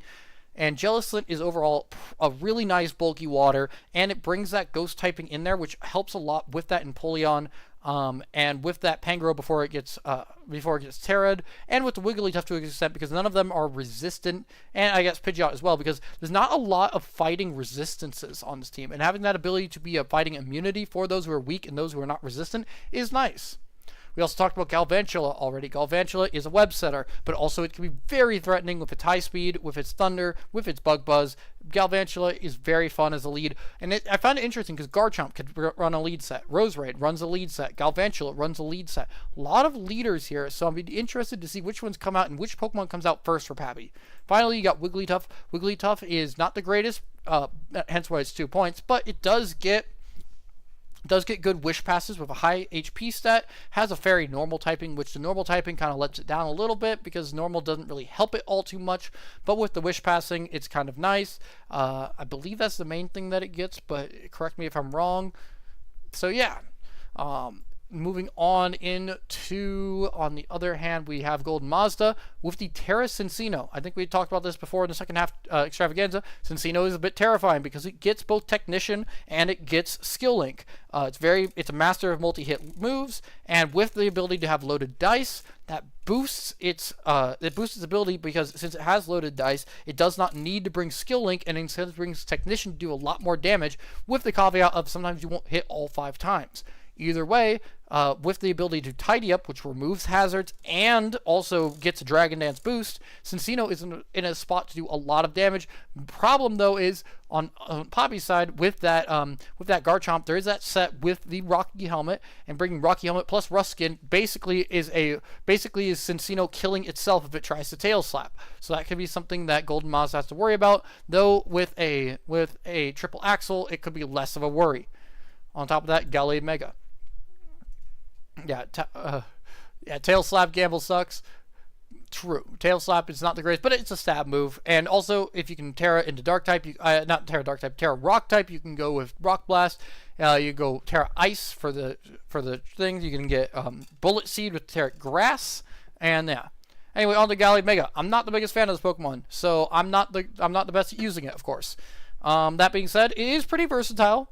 It does feel to me, and this is me coming at it from a bit of a negative angle because I'm not the biggest fan of it, does feel a little bit like Diet Iron Valiant, because it's the worst typing than Iron Valiant, and it has a lot of the same features, but it does get to attack from both sides. It does attack from both of the sides. Psychic Fighting is a pretty good typing because it does complement itself somewhat well. Does a lot of damage from physical side and has some good setup moves with that Calm Mind, with the I believe it also gets Swords Dance as well, so that's nice. Gallade itself got Sharpness, but not the Mega, so that doesn't really matter all too much. A lot of like Psycho Cuts and stuff, you can get some really good damage if you can get crits, but overall, I'm not the biggest fan of this, but it has seen a lot of success, hence why it is in the 19-point category. It can run a game if it gets in the right spot. Moving on to Landorus. Landorus Therian. Everyone knows this is a king of OU. Landorus Therian is the competitive Pokemon of competitive Pokemon. That being said, in draft, honestly, I feel like Landorus Therian does not stand up to his reputation a lot, because it does not have the speed that you maybe hope from it if you're trying to run max bulk, because it's not all too fast unless you put a lot of speed investment, because that you don't get as much bulk investment. That being said, the Intimidate helps with that, and on top of that, it does do a lot of damage. If you can put into its attack stat, it can be a very potent sweeper, very potent pivoter, very potent choice user, with that rock slide, with that earthquake, with that U-turn that you see all the time on it. Main issue with it is that it does not have any flying stab, so that's kind of sucks, and also that it has a 4x weakness to ice, which is a lot more easy to exploit when you know it's coming, and you can add ice to your team specifically to take it down. So overall, Landorus is good, but also I feel like not as good as it can be. That being said, it's still Landorus. Landorus can provide a lot of impact. Alright, we've already talked about Slowking Galar. Slowking, really good with Chilly Reception, really good with Regenerator and Future Sight. On top of that, it can get poisons with Sludge Bomb. It can get poisons with Toxic. Overall, is a nuisance to take care of a lot of the time. Oh yeah. Also, there is Rocks. I forgot. You have Rocks, of course. There is Double Dance, and then there's Explosion. That is true. There is Explosion, and I would love to see a Landorus go boom. But overall, yeah, Landorus can be very powerful. It is versatile. I do forget about sometimes that it can double dance like that. And also, of course, Rocks. But, Landorus it can hold up, and I definitely see that. I guess I just have more negative perspective on it because I'm just not the biggest fan of using it. Granted, it could be that I'm just not a huge fan of Landorus in general and how it plays. That's possible. That's for me as well. Moving on to Hydreigon, we saw how it works. It can do a lot of damage on that special side, very threatening. Also, though, as we saw earlier against Strike Him Down, very weak to Fairy. Watch it. If you are using this Pokemon, watch it because it's very weak to Fairy, and you don't want to get caught in a Fairy You don't want to get caught in a Fairy one-shot. Down to Alola. Alola is a prototypical, very bulky mon. We saw Wish support out of it. We saw its Regenerator. It also has the ability to Alluring Voice to catch out sweepers. It also has Scald to burn Pokemon. It has that Wish and Protect. I believe it might have Toxic as well, though I don't know if it's kept Toxic. Actually, it does keep Toxic because we are in Natural Deck, so I believe it does get Toxic as well. So yeah, Alola, very good bulky water, quintessential bulky water, and part of this defensive core with it and Slowking, really quite nice. On top of that, you got Rotom Heat. Rotom Heat, really good at Wall Breaker, taking down one to two Pokemon at a time with that Overheat, with that Thunderbolt. Interestingly, with Rotom Heat, it has one weakness, and it has two weaknesses in the Water and Rock type, which makes it really potent on that front. Though, technically, if you can get it if you can smack it down or something, you can hit it with a 4 times effective move, but that doesn't really matter. I'm just mentioning it because we saw a Smackdown earlier in this stream. It's Rotom Heat and Rotom Wash kind of play very similarly, I would say. But Rotom Heat, it's just the difference in their typings, and with Rotom Heat having a less spammable but higher power a secondary attack in that Overheat versus the Hydro Pump. Rotom Heat can be very good and might be brought in a good spot with Metagross coming in on the other side, with Roserade, with Galvantula, but also could, I don't know if this gets brought just because, okay, so we can check. Oh, it does get brought, so we'll see how that goes. I'm not the best at using Rotoms either, so I'm not the biggest mind on Rotom, but it also does get Volt Switch and can be pretty damn bulky, so that's a big part of it as well, as its bulk plus leftovers plus Pain Split plus Volt Switch allows it to bounce around, soak up a lot of damage, be very annoying. Next we have our Ribombee. Ribombee is another one of the big sticky web users. In fact, I believe this is the fastest sticky web user. Also has the ability to hit with a lot of damage with Bug Buzz plus Moonblast, so this dual stabs, really nice. That being said, it's also very frail, so oftentimes you'll see, just like with Galvantula, you'll be seeing a lot of them running Focus Sash just to get one attack off after it sets up the sticky webs. And besides that, Ribombee can, I believe, use Quiver Dance, but it oftentimes does not live long enough to do it. But Ribombee can do that as well. That's why it's a little more valuable than the Galvantula in terms of point totals. But yeah, Ribombee main role is to set up sticky webs, and there's some other secondary things it can do on top of that. Moving into the Bisharp. Bisharp is surprisingly good, and I'm surprised it's down at 7. Bisharp, with the evolution it got through Kingambit, actually buffed Bisharp quite heavily with that Eviolite. Bisharp was already not that frail, and now with Eviolite, it can be surprisingly bulky with that Dark and Steel typing that allows it to even survive a lot of lower power fighting moves like Drain Punch and like coverage fighting moves like Close Combat. It can do a lot of damage. It has Defiant to avoid Intimidates, and in fact benefit from Intimidates. Has Sword Stance, Sucker Punch to outspeed Pokemon that are faster than it. It gets Iron Head, of course, and it's a good thing. It's a good thing I put it 7 because a Terra Bisharp would be a nightmare. But Bisharp as a whole, very good underrated threat. And finally, you have Trapinch and Furfrou. Trapinch is a PWC legend. Trapinch is an absolute PWC legend. If you don't remember last season, we were talking about Trapinch as getting pinched, because even though Trapinch is a first stage Pokemon, with not a lot of speed, it gets Arena Trap, trapping Pokemon in, and actually has 100 base attack, so it's surprisingly offensive and can do an absolute ton of damage with its stab earthquakes or just a very strong, super effective move. That means that oftentimes if you get caught in the wrong position, Trapinch can come in and immediately take down one of your Pokemon in one shot, especially if it's choice banded, and that would be the definition of getting pinched. Let's see if it's in here. It is not being brought, unfortunately, which is sad. I would love to see some Trapinch gameplay, but unfortunately, we're not going to see it this time. Moving in, and then finally a Furfrou. Furfrou, I believe it's Fur Coat for some boosts there. It is interesting. It's a normal type. It's one of the many normal types that all kind of do very similar things. It's not all too offensive. It's not all too defensive, but it does get caught in guard, so it can be very physically bulky, especially with that Fur Coat ability. I don't know if it gets fluffy. It might get fluffy as well, but it definitely gets Fur Coat. And then, so yeah, it can be a bit of a nuisance like that. That being said, it's not being brought, so I'm not going to regale you my lack of Furfrou knowledge. Anyway, let's get right into it. We're seeing, of course, the Pangoro, but also the Empoleon, the Mega Pidgeot. Have to respect that, along with the Wigglytuff, Garchomp, and the Cinderace. We're only going to see that Garchomp, not the Roserade or the Galvantula, so we know which one will probably be our lead. On the other hand, we have Cinccino, Gallade, Slowking Galar, Alola, both the big pivot plus regenerator here, pivot, regenerator core, then the Rotom Heat and the Ribombee. Probably going to see the Ribombee in lead against the Garchomp. Here we go. Now we're going to see the Mega Pidgeot coming in against the Ribombee. It's going to be an immediate U-turn out by the thing, and it's going to be a Toxic coming out from the Pidgeot, revealing the Toxic and a U-turn, so it probably means this Toxic U-turn, Hurricane plus Heat Wave. Not, unfortunately, getting any Toxic there because of the Slowking Galar being that part Poison type. Now we're going to see the Mega Gallade coming out. Mega Gallade going to land the close combat, and that's going to be enough to take down the Pidgeot Mega. We're not going to see one. We're not going to see another one sweep. Now, Gallade coming in.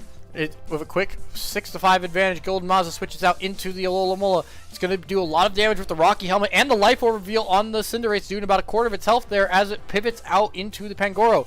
Pangoro does not Terra at the moment. It gets a substitute up, which gets only some damage in from the Alola. Now, Encore is going to come out, and it's just going to get right past that substitute. Now, Pangoro is locked into the Encore. The triple axle is going to come in. It's only going to hit one time though, and the substitute's going to sit right back up. It's going to get up to 69%, but now Garchomp's going to come in on the triple axle as a choice move.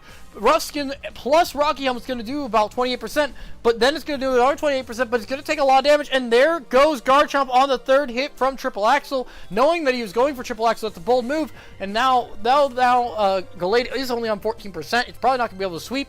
Unfortunately, though, you lose the Garchomp. You're down 6-4. The burn lands on the Alola, but that doesn't really matter. The Electro Ball, however, comes in from the Cinderace, and now only down to 12% is the Alola. We'll get some back from the Regenerator, but that's a big hit from the Cinderace as it now has switched out into the Empoleon.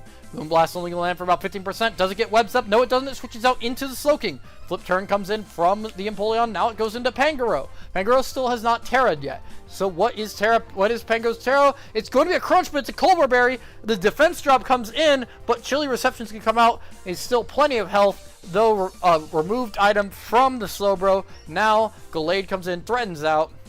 Close Combat comes in, does 90% to that Wigglytuff, and there's that normal type betraying the Wigglytuff. Psycho Cut is going to be enough to take down the Wigglytuff. It is a 6-3 game. Cinderace is going to come in. It's going to switch into the Rotom Heat to avoid it. There's a Shadow Ball. It's going to do right about a third of health. That's not going to be enough for what Cinderace was hoping to do. Cinderace is just going to fire off another Shadow Ball. It's going to do another 37%, but unfortunately, Will-O-Wisp is going to come back in. It's going to burn. Mainly a special attacker, though, so it doesn't really matter on that front. It's going to switch into the Slowking on the Shadow Ball. How much damage this can do? It's going to do 48%. In fact, this will be enough to kill next turn. Unfortunately, though, it will also kill the Cinderace. This is Cinderace's last turn. It's going to Will-O-Wisp, though, and it gets the Will-O-Wisp onto the Cinccino. It has one turn left. It's just going to switch out. There's the knockoff from the Cinccino. Gets rid of the Shuka Berry reveal on the Empoleon, but now it does not do much damage because of that burn. Cinccino has been neutered. There goes the Stealth Rock coming out. The flip turn out from Empoleon goes back into the Pangoro. Chilling the Badro. Chilly Reception comes out. Here we go. damage onto the Rabombi is big because now that Focus Sash, if it exists, is not going to be working. Empoleon's going to come in on the Moonblast, only can do about 17%, but it does drop the special attack. But instead, it's that competitive boost. Now it's a boosted special attack from the Empoleon. Can Empoleon use this for big damage? It's going to just roost, get back to 100%. What's it going to do? It's going to Scald. That's actually going to do surprising damage with that boosted special attack. It's going to land it down to 40% and remove that Regenerator healing from later. There's big damage into that Cinccino. It's going to tidy up, get rid of the rocks, and boost itself on a Dragon Dance. Scald's going to come in, though. It's going to be enough to take down Cinccino. Cinccino clears the rocks, but clears itself off the field. Here comes Cinderace coming in. Close combat's going to be enough to finish it off, but it's going to drop the defenses of the Gallade. Now, can Pangoro get in front of it? It's going to be a Terra Dragon type. Close combat is just enough. It survives just enough. Drain Punch is going to come and take down that Gallade. Unfortunately, though, now it's only 2 Pokemon left, and unless Empoleon can do a lot of heavy lifting, it's basically over. Psychic Noise is going to be enough to finish off the Pangoro. It is Empoleon versus the world. Psychic Noise is going to hit. It's only going to do about 8%, though. What's Empoleon do? Does it have a boosting move? No, it doesn't. It's just going to Scald. It's going to not burn. It's only going to do 56%. Psychic Noise coming out to prevent Roofs in the future, but Scald's going to finish off the Rabombi. It is 1-3 now. Here we go. Rotom Heat comes in. It's going to Volt Switch. Does this do enough? It only does 37%, but it's going to be able to keep switching like this unless it gets the Roost off. It gets the Roost off back to 100%. Here we go.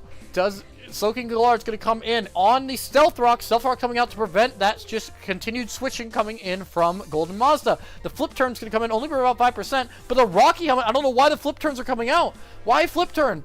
There's no reason to Flip Turn there. The Soaking Galar is going to come in, but there's the Scald, which is a much better option. The Burn comes out, though, onto the Slowking, and now it's going to spam Stealth Rock, but it's going to Chilly Reception. Alright, here we go. Volt Switch comes in. It's going to do about 37%. It's all about keeping this Empoleon alive. There's a Scald. It's going to do about another 17%.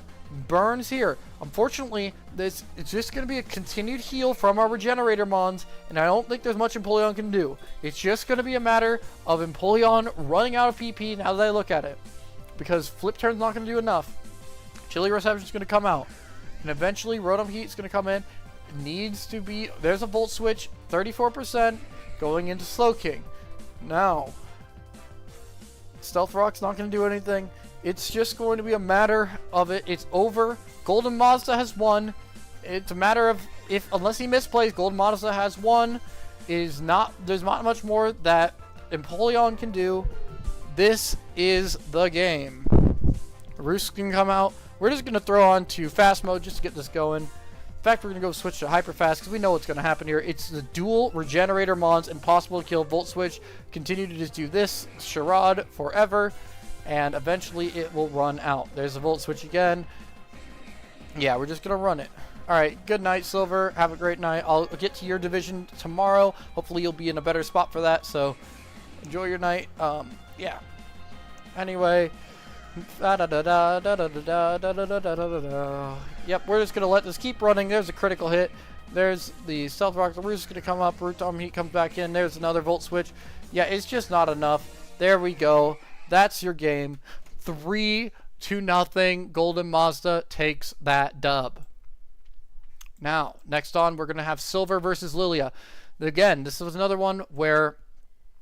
Lilia was on that 3-game win streak. We talked about this extensively in the second half extravaganza. Now it's the first task, going up against a 5-3 Silver to try to continue on this path. We're going to see from Lilia, we talked about it extensively in our second half extravaganza, with that new Terra Decidueye instead of the Terra Lilligant that she started with. She also has Tapu Koko with the Iron Bundle, Iron Treads, and Iron Boulder. Big iron core right here with the Tapu Koko. We saw before how Iron Crown was able to be boosted through the weakness policy plus the dual screens being able to be set up by the Tapu Koko. But main thing here is with Tapu Koko getting... We talked about Tapu Koko. We talked about Iron Bundle. We talked about Iron... we have not talked about Iron Treads and Iron Boulder. We'll go through all these at once. Iron Bundle has a lot of damage and is very fast. Can benefit a lot, though, from being a little bit faster just to get above everything else, not allowing it to not have to run Scarf to get out of everything. On top of that, you have Iron Treads, really good as a rocks clearer, sets up rocks itself, has rapid spin, that ground steel type being very valuable for these different things, also very fast in itself, and can be boosted heavily by the Tapu Koko. Finally, Iron Boulder also does a little bit extra, and we already talked about how its stats seem underwhelming, but then it does a lot better than it really seems, especially under an electric train team like this. That gets amplified. Moving into the Slowking and the Mandibuzz. We talked about Mandibuzz before, but Slowking and Mandibuzz do very similar thing to Alola and Mandibuzz with that Regenerator core with Alola and now Slowking. Slowking can also set up with the future sites to just make it a lot harder to navigate through that team. Mandibuzz, of course, being a bit of a nightmare with its Dark Flying type, with its Foul Play and all that sort of stuff. It got frozen last time, but we'll see if that is what happens to it this time. Moving on, we got the Weezing Galar. Has neutralizing gas. I don't know if we're going to see it, though. It also gets Strange Steam, which can confuse, and has very good fairy coverage. The Poison Fairy type being a good defensive typing, similar to how we talked about Pheasantipity before. Finally, we've got Audino Mega, Smeargle, and Corsola Galar. Corsola Galar, very, very bulky, but only really has options to use Nightshade, and to an extent can run some like Hex and Will-O-Wisp, but really very not offensive. If you can get it down to just Corsola, you should be able to win, because Corsola can't do much damage back besides that Nightshade damage, and so it can be making it feel very passive. Smeargle, of course, not very strong in terms of stat-wise, but also can use any move in the game with that Sketch ability. Can be a bit of a nightmare to handle, especially since stuff like Sticky Webs can be set up with that Focus Sash, and as well can land spores, all sorts of stuff can be a nightmare. Finally, Audino can be a great Wish Passer. Does not get the Regenerator ability once it Mega Evolves, which means sometimes you'll just see a lot of Audinos not Mega Evolve until the end unless they need to, because Healer is useful, but a lot of times Regenerator is a little better. Finally, on our other side, we have, who was it? We have Silver.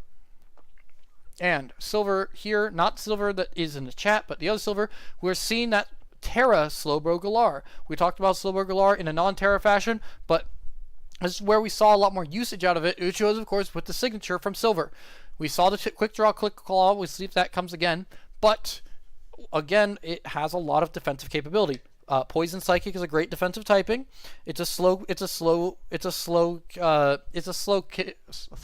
It's hard to say slow twin when there's 4 of them now, but it is one of the slows, and it has Regenerator. It's not quite as good as its Cantonian counterpart in terms of typing, but it's still very valuable, and with only 6 points, that's really interesting. On top of that, we have Darkrai. Talked a lot about Darkrai.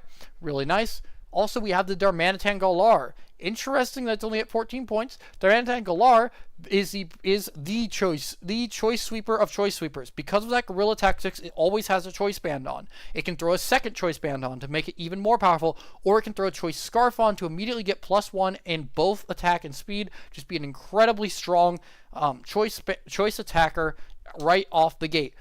Technically, there is Zen mode, and we could see Zen mode, and that could be interesting.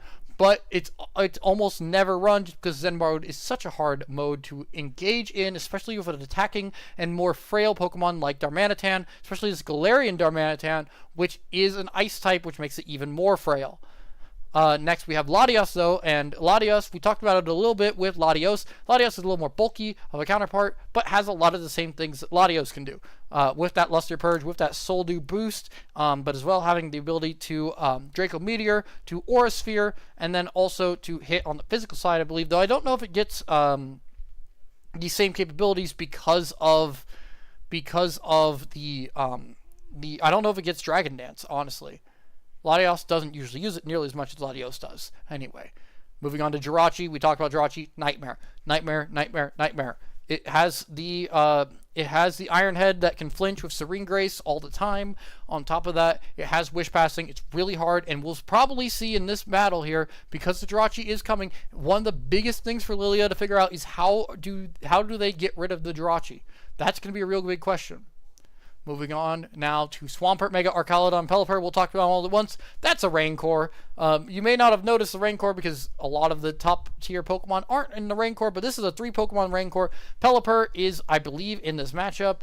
No, Pelipper is actually not in this matchup. It's just the Archaludon and the Jolteon.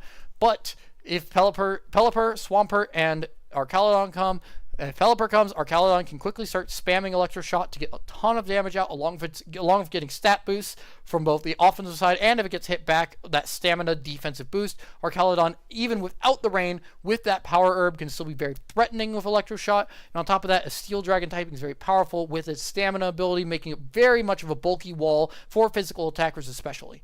On top of that, Mega Swampert is a really, really powerful, really potent Swift Swim Abuser once it gets into that Mega form. On top of that, Swampert can be a really good, well-rounded Pokemon, but Swampert Mega gets a big boost in its physical attack, allowing it to be a lot more of a sweeper archetype. Moving down to Conkeldurr. Conkeldurr is really nice for a gut sweeper. Before Ursaluna existed, Conkeldurr, I feel like, was one of the main gut sweepers, and for good reason. It has the ability to heal off its burn damage with that Drain Punch. And on top of that, even if you in draft, maybe you don't want to run that Flame Orb Drain Punch sort of stuff, you can also run Drain Punch with its Iron Fist. Iron Fist, getting Iron Fist, and then maybe like an Assault Vest set can make it do a lot of damage both with Drain Punch, but then also with Fire Punch and Ice Punch or Thunder Punch, and then other options as well. Knockoff also comes with this Conkeldurr, as well as Close Combat and Superpower. Basically, Conkeldurr just has a really good attack and a really good selection of moves to use with it that can put out a ton of damage. It is very slow, however, so you have to make it bulky. And you also have to navigate faster Pokemon with it. Finally, we have Jolteon. We talked about Jolteon. Jolteon, very fast, really nice. And Mudkip, because we heard you like Mudkips. Having that Swampert and the Mudkip is fun, and probably just had one Pokemon pick the Mudkip, understandable. So, let's get into this battle. I'm going to go from the viewpoint of Lilia, because I feel like I want to cheer for them.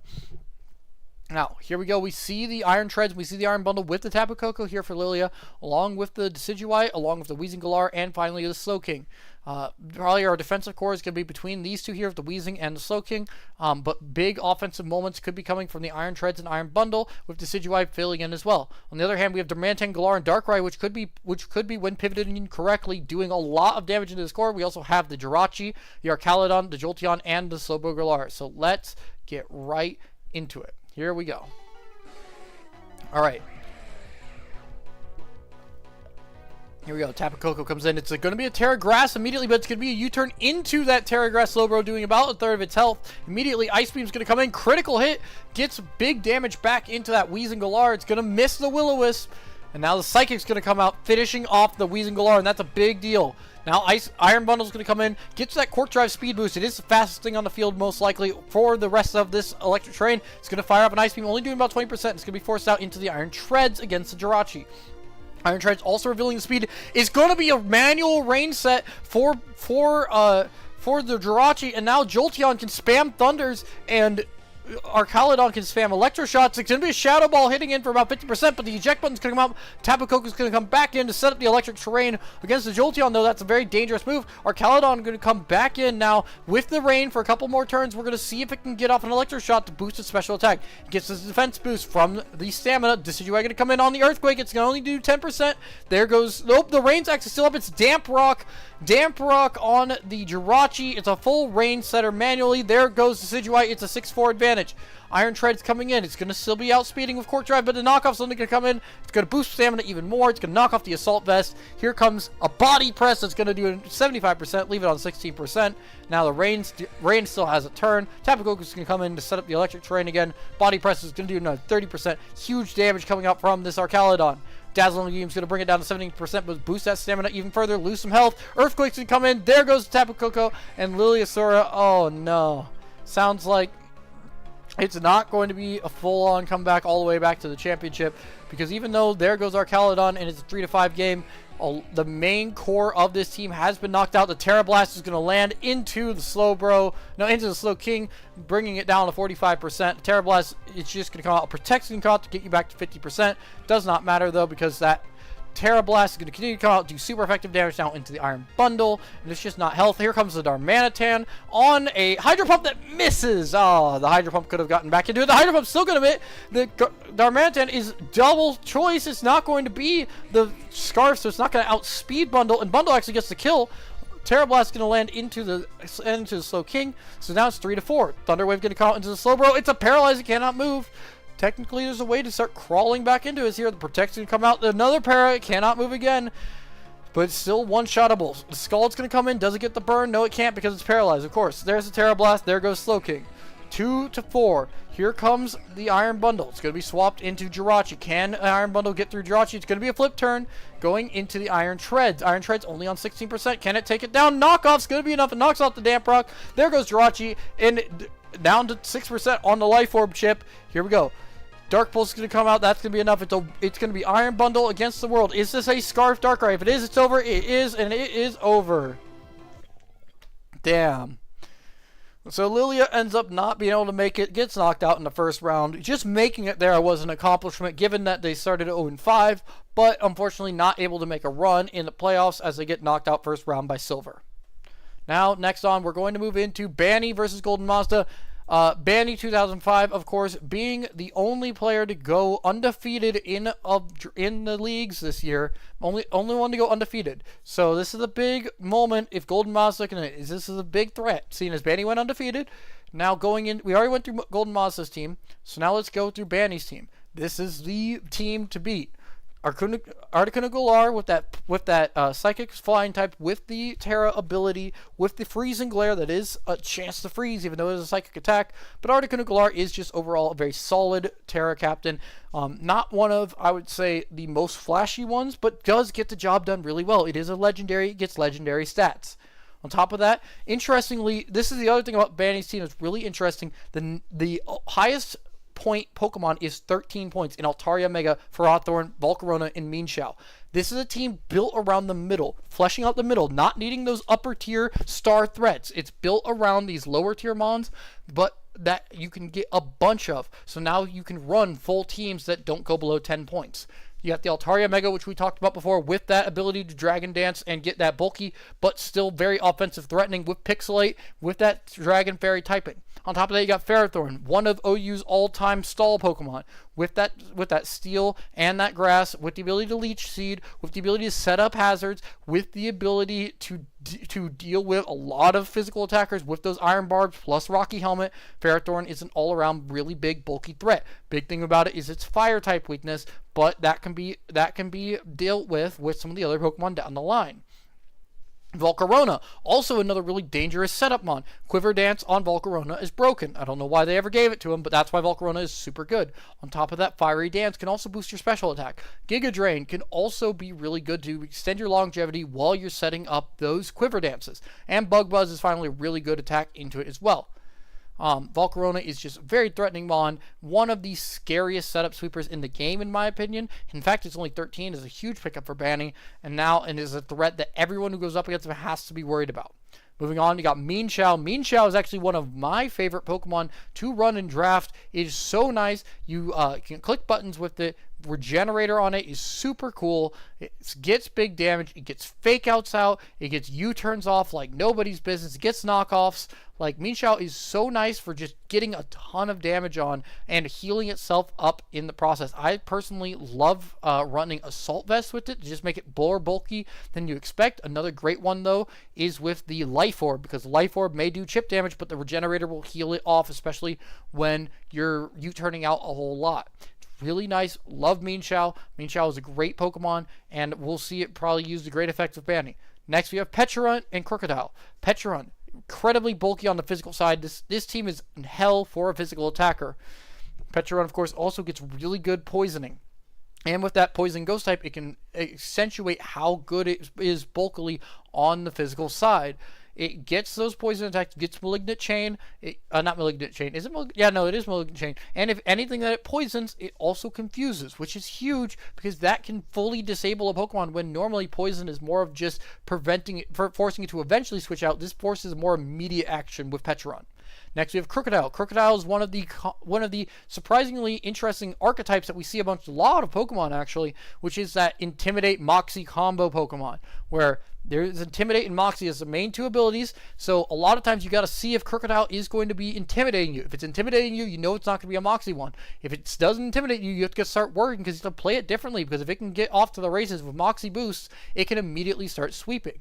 because of its ground and dark typing, it has a very good set of offensive attack patterns and can be very powerful. Next on our bulk, we got Suicune. Suicune's really nice for helping out Ferrothorn, really nice for helping out Petrarump by having the special bulk, and just bulky water really benefits this team quite a bit, especially with Volcarona and Ferrothorn, boosting both of their ability to act by being there to pick up their weaknesses as its resistances. Next, we have Vikavolt, one of the slowest Pokemon that should not be slow. It says it flies really fast in Pokedex. It really doesn't. It's slow as hell, but it does do a lot of damage. And that bug electric type we saw on Galvantula can do a lot of damage. So seeing Vikavolt come out means Vikavolt can get quite a bit of damage. I believe it also gets Giga Drain, but also can Volt Switch in and out. With its low speed, it does get that slow Volt Switch. So if it can tank a hit and then Volt Switch out, that actually sets up a different Pokemon to get in for free without having to take any damage.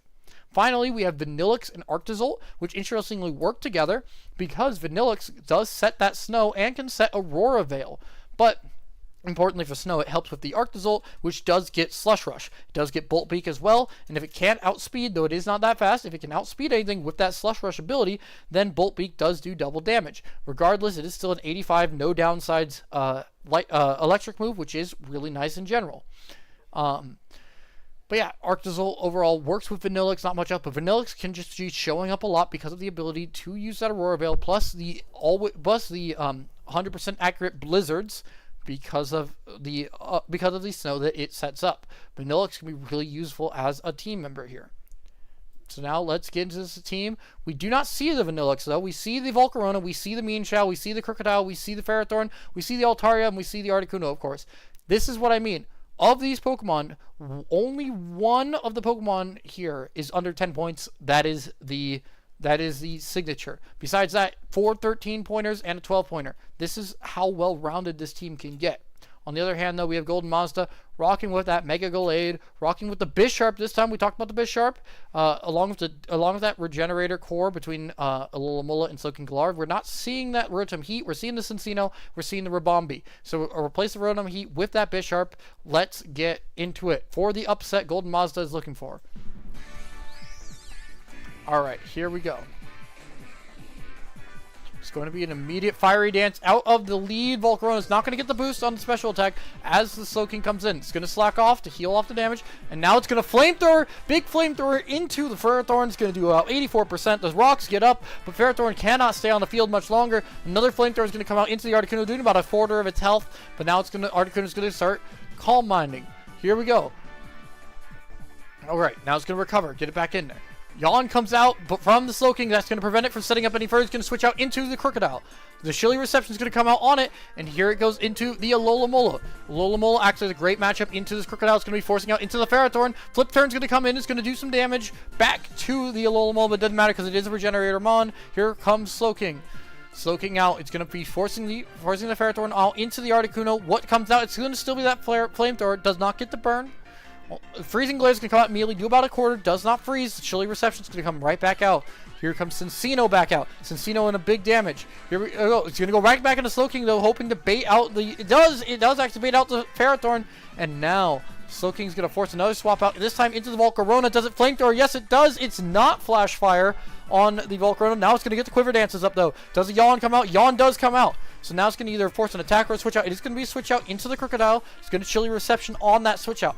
Goes into the Alola. Not too much progress made either side right now. Besides that big hit into the Ferrothorn, there has not been much progress. The Flip Turn's going to come in, not going to do much of anything. The Iron Barb's not going to do much of anything back. Slowking's going to come back in. Here we go. Jokes being told in the chat as we're all trying to get through this early stages. A little bit more damage gotten into that Volcarona. It's going to roost to get back to full health, though. Flamethrower going to just do about 13%. Can a Yawn come out? Yawn. Here comes the Meanshao, though. Yawn can come out into the Meanshao, but that's actually big for Banny because Banny can just hit a U-turn and then get some damage in. It's going to be a U-turn. There's no Rocky Helmet onto that Alola. Ferrothorn's going to come in on it. Flip Turn's going to go out. It's going to be down to 31%. The Iron Barb's going to lower it down, but it's not going to matter all too much. Slowking going to come in on that. Leech Seed going to come into the Slowking. It's going to heal up back to 50%. Then it's going to switch out. Where's it going to switch out? It's going to switch out into the Volcarona. It's going to Chilly Reception to get out of there. Do not give Volcarona more healing back. Here comes Cinccino. Cincino in. Ferrothorn's going to come in. Is it a tidy up? It's going to be a Rock Blast. Not going to do much of anything here. Only about 10%. Yeah, only about 10%. We don't know if it's loaded dice yet or skill link. There's a Terra Fire, though. Terra Blast on the Terra Fire, and there goes Ferrothorn. It's a 6-5 game. All right, it's Crocodile. Importantly to mention, as I haven't mentioned it yet, Crocodile has not been intimidated. It means that Crocodile is very likely that Moxie Crocodile, and that's why it's going to have to play it around very selectively. If Crocodile can pick up a kill, it can start sweeping. Here we go. Alola Mole's going to come in on the knockoff. It's going to be about 18%. It's going to remove those heavy-duty boosters, so now the rocks are going to start mattering. Close combat for another 32%. It's going to lower its special. It's going to lower its defenses, though. Flip turn's going to do about 44%. Now, what's going to happen here? It's going to switch out into the Volcarona on the Moonblast. It's going to only do about 14%. So Volcarona in a very powerful position. It's going to be a U-turn from the Rabombi going into the Slowking Galar. How much damage it's going to do? Quiver Dance actually is going to come out, and now Volcarona in an even better spot. Fiery Dance is going to hit for about 35%. Does not boost the special attack. Drowsy, because of the yawn, is going to force into the Articuno. Slack Off comes out, though, and then Slowking Galar is back to full health. Calm Mind coming out from the Articuno. Chilly Reception from the Slowking, bringing in Gallade. Mega Gallade. Let's see what happens. There goes the Mega. It's going to be Terra Fairy. Encore comes out. Is it the Calm Mind? It is the Calm Mind. And now Articuno locked into it. It's going to be forced to switch out into the Altaria. What's going to come in? It's going to be a critical hit Psycho Cut for big 50% damage. It's going to be the Mega Altaria. Triple Axles is going to hit once. It's going to hit twice. It's going to hit 3 times. And there goes Altaria. Now, the undefeated Banny is down 6-4 to Golden Mazda. Slowking Galar going to come in on the Terra Fairy. It's going to only do about 11% because Terra Blast is not going to do much into that poison type. Freezing Glare about 24% does not get the freeze. Chilly Reception going to come out. You'll see where it goes into. It goes into the Bisharp. Now Bisharp with that steel typing might scare it out. Terra Blast is only going to do 38%. Does it land it? No, it just goes for Stealth Rocks. Does it land a big attack? Here comes a Calm Mind. Does it get an Iron Head? Iron Head's going to land. It's going to take out the Galarian Articuno. And now it's going to be 6-3. Golden Mazda on a chance to really ahead here. Golden Mazda have a chance to turn the tables on the undefeated Banny. Earthquake's going to come in and lower it down to about 19%. The flip turn's going to land, though, do about 41%. Rabombi's going to come in. At any point, this Crocodile can turn it around on them. There's a lot of low-health Mons. It's just going to live. The Rabombi's just going to live. The Moonblast comes out and takes down the Crocodile. Huge survival by Rabombi, and that might be it. The Flame Body lands on Rabombi. That does not matter. Rabombi will die next time it comes in anyway. Fiery Dance comes out. There's the special attack boost, but it does not matter. At this moment, Defog's going to come out to clear out the rocks, but that doesn't matter all too much either. Slack Off's going to come out. It's going to be a Fiery Dance again, 30%. It gets another boost. It's finally getting its boost. Yawn's going to come out, though, and it's going to force out the... No, it's just going to be a Fiery Dance. It's going to get another boost, but it's just going to go to sleep. Chilly Reception coming in, and this should be game, because now it's asleep. It's not going to have the ability to wake up. The Rock Blast is going to be enough to finish off that now. So provided Meanshao does not outspeed Cincino, which it doesn't, this should be enough. Close combat is going to land 99%, but it doesn't quite kill. Just to add insult to injury, here's a tail slap. That's the game. 6-0. Golden Mazda takes down Banny. The undefeated, no longer out in their first playoff game, and Golden Mazda on for a big matchup in the semifinals on the biggest upset of the playoffs so far. 6-0. Next, we're going to get into Prematurely versus NBA Leezy. We have not talked about either of these teams yet. First of all, we're going to go with Prematurely rocking with is Sherry, rocking with that Terra Scrafty, rocking with the Iron Valiant. We've talked about both these Pokemon before. Scrafty, of course, being that Moxie Intimidate combo, also with that Shed Skin, which we did see in the last time, but it has the Dragon Dance ability, it has the Intimidate Orb of Moxie, has the ability to change its 4 times weakness into a resistance. Really nice. Iron Valiant, we talked about this a lot. Unique typing, very powerful, very annoying typing, can hit from both sides of the spectrum. Overall, Iron Valiant's Nightmare. Similar nightmares. Gliscor and Aegislash, very bulky. We've talked about these Pokemon before. Gliscor, Poison Heal, takes a lot of damage, can deal some damage back, but it's mainly a bulky mon. Similarly, Aegislash, we've seen Aegislash a couple times. Aegislash really can boost. We saw some weakness policy with it. We saw the Shadow Sneak being a big part of its arsenal with Sword Stance, along with that Iron Head and the King Shield. Moving on into the Thundurus. Thunderous is we're talking with that Prankster or with that Defiant, that electric flying type. It's going to be nice. It can rock either side with that Defiant. It's kind of nice, but also a lot of times can usually be running with that flying or with the electric moves. Moving on into Slowbro. This is not just any Slowbro. This is Mega Slowbro. This is the reason why it's a lower tier than normal Slowbro, because it has to hold that Mega Stone. One of those Megas that are not as valuable just because they can't add different items like a normal Slowbro could, and also because Mega Slowbro, once you Mega Evolve, it does get boosted, but it has Shell Armor, which is a noticeable downgrade from Regenerator. That being said, you can just run normal Slowbro, just with no item with Slowbro Mega, and then Mega at your time when you need that special bulk boost from the increased defense. Slowbro Mega is really nice, but it's just not quite as versatile as normal Slowbro, hence its lower cost, but it can be useful as a discount for it. Next, we have Arcanine Hisui. We talked about normal Arcanine. Arcanine Hisui is usually what overshadows it because it's a lot newer. It has that added rock typing and gets that rock head ability. Rock head is really nice because it gets that head smash, but it also gets flare blitz with no recoil, which is really nice as a big attacker. Along with that, it also gets E-speed, has that intimidate still, I believe. Arcanine Hisui is a very powerful mon. Does have more weaknesses because of that rock typing, which is not the best in terms of weaknesses. But overall, it can still, it's a lot of times, it's going to be the one doing the damage, and it's not expecting to take a ton of hits like the normal Arcanine may be expecting to take more. Next, we have the Alolan Ninetales. Alolan Ninetales being your premier fast snow setter, getting that Aurora Veil stuff up, getting those 100% accurate blizzards, and the Moonblast going really quick. Very common set for Ninetales would be Blizzard, Freeze Dry, Moonblast, Aurora Veil, because those are its 4 best moves. Really nice, really versatile Pokemon. Really can help the bulk of an entire team with that Aurora Veil, with the pivoting ability, with its speed, getting a lot of picks on another Pokemon.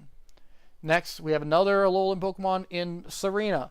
Serena, Trop Kick can help with a lot of lowering of the attacks. On top of that, Serena as a physical attacker, as a bulky physical attacker, is actually pretty dang good. As a grass type, it also gets Triple Axle, which is really nice damage. It gets Rapid Spin. It does also get, I believe, Play Rough. It gets a lot of different moves on that physical side for a bunch of different typings. It's really nice for that thing, and it can get a lot of damage out because of it in a way that you may not expect. Serena can be a big sleeper threat when it comes to sweeping. Finally, we have Skuntank and Sandslash are lowest tiers. Skuntank is actually pretty bulky. It has one of the nice typings where it only has one weakness in that ground typing. With that, with the Poison Dark typing, it is immune to Psychic. It is resistant. It is neutral to Fairy, which is very nice.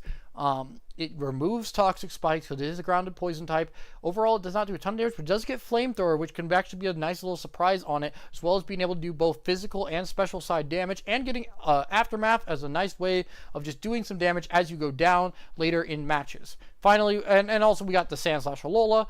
Very hard to use because of its 4 times weaknesses, and overall not super high speed before it gets into snow. That being said, when it gets into the snow, which Ninetales can set for it, it can be a big threat because it does do quite a bit of damage, and with that Slush Rush getting it the speed it needs, it can start running through teams with Triple Axle and with Iron Head. It's a really nice combo. So this is a good team, and we can see multiple different avenues that it goes in with these Pokemon. The defensive core is very relevant.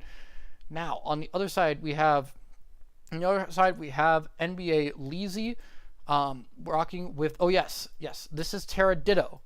We have a Terraditto. This is Leezy Peasy, rocking with Terraditto. Really cool mon. It's really interesting because with Terraditto, this is one of the hardest ones to prep for and one of the hardest to prep with. Because with Ditto, you gotta try to figure out where you want this Ditto to come in. It's good for defensive, but also with that Terra typing, ability, you want to decide what Pokemon can you best combo the Terra types with. If you're switching into a bunch of like Rillabooms and Heatrans, then you can't really do much when your Terra type is electric. You're not getting much offensive value out of that. That being said, it's really terrifying to prep for because it can turn any of your sweeps into counter sweeps really quickly. On top of that, we already talked about Goldengo. We talked about the Money Man. We talked about Mr. Draft and Tornadius Therian. Moving on, we know what both these do. Regenerator threat really does all sorts of things with Draft, and then Goldengo, it's a nightmare. The Gold Dingo is Nightmare. We talked about how it should be 18. It's 17. It does a lot of damage. It's bulky. It removes secondary effects on attacks. Gold Dingo's a Nightmare. Now moving on to Samurai Hisui. We see it actually with the Garchomp Mega. We talked about Mega Garchomp earlier, and how it doesn't have the same versatility that Garchomp has for those hazard sets or for the like the more bulky sets, because it's looking to be more offensive with its increased offenses and its lack of other items. Now we see a complement to that with Samurai Hisui on this team, with the Hisui and Samurai with its Ceaseless Edge ability, allowing it to set spikes while doing damage. This is a great offensive lead Pokemon that allows Garchomp to not have to worry about running hazards, because Samurai does them for it. You know, with that, plus I believe the sharpness ability on that Samurai, I believe that allows it to do even more damage with Ceaseless Edge, with Aqua Cutter, then we get a really powerful offensive lead on the physical side. Next, we have Rotom Wash, similar to Rotom Heat that we saw before. Rotom Wash is rocking only one weakness, that being to Grass, because ground on electric doesn't matter, because it is Levitate, and the electric on electric kind of blocks out. It does only get Hydro Pump, which can miss, and it has missed to a lot of Rotom players. That being said, it's really good on the defensive side, because it does get both Volt Switch and Pain Split and Will-O-Wisp, and of course Hydro Pump to keep people honest. It gets that Thunderbolt for when you need more electric type stab. Rotom is very nice. Its bulk, very nice. It's very similar bulk to Rotom Heat, which we saw help lock up a match where it did just come in, Volt Switch out into a Regenerator Core, and keep running like that. Rotom Wash can do all those same things. It is very similar. Moving on to the Fernape. Fernape, we think we saw right at the beginning. It's interesting. It can run on both sides. It's very nice. It's a very nice mixed attacker as well, with that firefighting type. And in a lot of ways, you know, it's a big old Pokemon. It's good. It's good, but interestingly enough, I will bring this up. Besides the Goldengo, we're seeing a lot of physical attackers on this team, with that Garchomp, with the Samurai, and now with the Infernape. So you can imagine that there's a little less of a special focus with this team. We see this sometimes, and this can be important because that can lead Sherry to maybe bulk more into the physical side. We see that Slowbro Mega actually helping out a lot with that. Moving into Celebi. Celebi is interesting because it gets 100 in all base stats, but with the 4x weakness to Fairy, since it has that Grass Psychic type, we often see that the Celebi does not quite get as much value as it maybe should.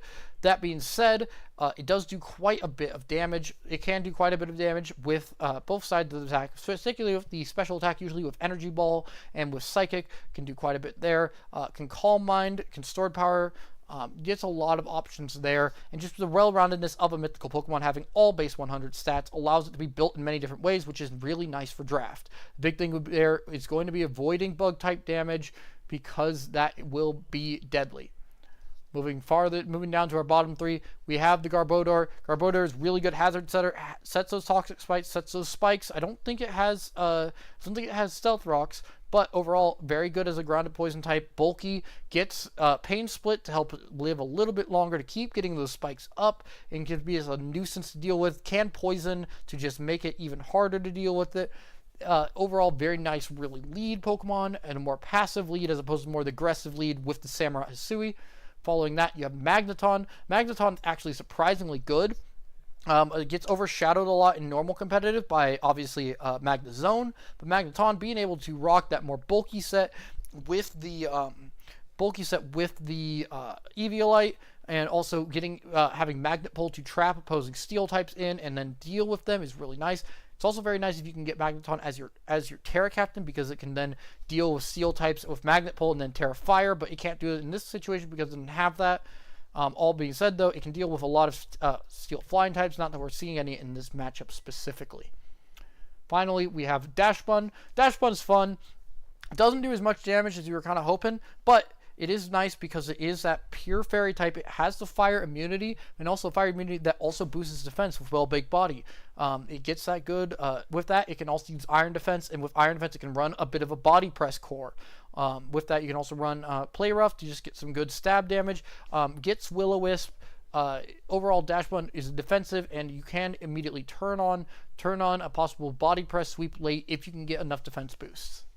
That being said, let's look into this actual battle. We're going to see the Ditto and the Scrafty, of course, but also we're going to see the Goldango. We're going to see the Garchomp. We're going to see the Infernape. We're going to see the Rotom Wash, and we're going to see the Tornadus Therian.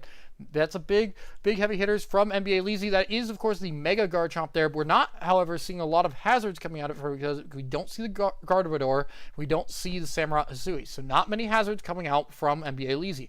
On the other hand, from Sherry prematurely, we see Scrafty, we see Iron Valiant, we see Gliscor, we see Slowbro, that of course that being that Mega Slowbro, we see the Thundurus, and we see the Serena. So let's see what, I'm particularly interested to see what Serena can do, given that I called out how much of a sleeper threat it really can be. Let's get into it. Alright, here we go. It's going to be Gliscor, Infernape, lead. Gliscor is just going to protect. Infernape actually going to set Stealth Rocks. I actually completely missed it. Infernape actually gets Stealth Rocks. That's actually a big one. So there are your hazards from NBA Leezy. It does come at the cost of Gliscor getting its Toxic going, getting its Toxic Orb going. The Hydro Pump's going to come and remove the substitute, but the Toxic's going to come into the Rotom, slowly chipping it down. Ditto's going to come in to transform into that Gliscor, and the substitute's going to come up from the Gliscor. Going to get his Poison Heal back, and Ditto does not have that same power because why would you Toxic? The Toxic's going to come into the Ditto, but it doesn't matter all too much right here. There's going to be Toxic spam on both of them. It's really who's going to switch out first. Toxic coming out from Ditto. Earthquake going to come out. Ditto, though, likely going to be... Ditto likely some sort of choice, given the fact that Ditto is usually running a Choice Scarf to outspeed the Pokemon it turns into.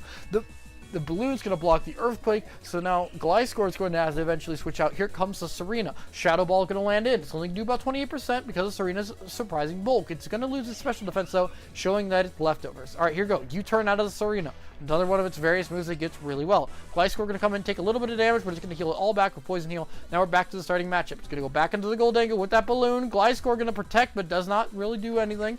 Serena... I'm going to switch in onto the Goldango. Goldango's going to Metal Sound, drop the special defense. An interesting move from Goldango. Instead of boosting its own attack, it's going to drop the defense. And there's the Poison Heal coming back to 100.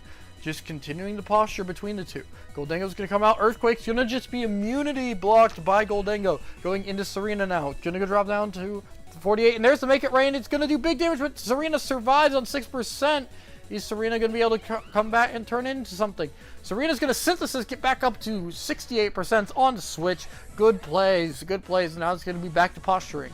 Here we go. The Taunt's going to come out of Gliscor, forcing its hand into an Earthquake. Tornadus Therian going to come in on what's guaranteed to be an Earthquake or a Switch. Serena going to come in. It's about 56%, but Tornadus does outspeed. It's going to switch into the Gliscor.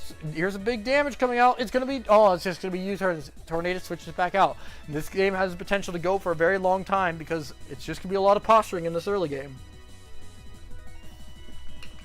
Make It Rain coming out into the Gliscor. Not going to do anything because of the Protect. Now the Toxic, it's going to be immune because of Goodix Gold. Shadow Ball going to come out. Gliscor in a really bad matchup here against the Goldango because the Goldango really can't... while Goldango can't do a ton of damage into it with its Protect and Toxic, Goldango also cannot take any damage from this Gliscor. And now the Metal Sound going to come out into Serena. Now Serena's going to be forced to switch out. No, it's going to be an Infernape instead coming in. Serena's going to Rapid Spin, clearing off the hazards. That's a big bit of progress, or lack thereof. Now Gliscor's going to come in on the Overheat. It's going to do about 50%, but there goes the Infernape special attack.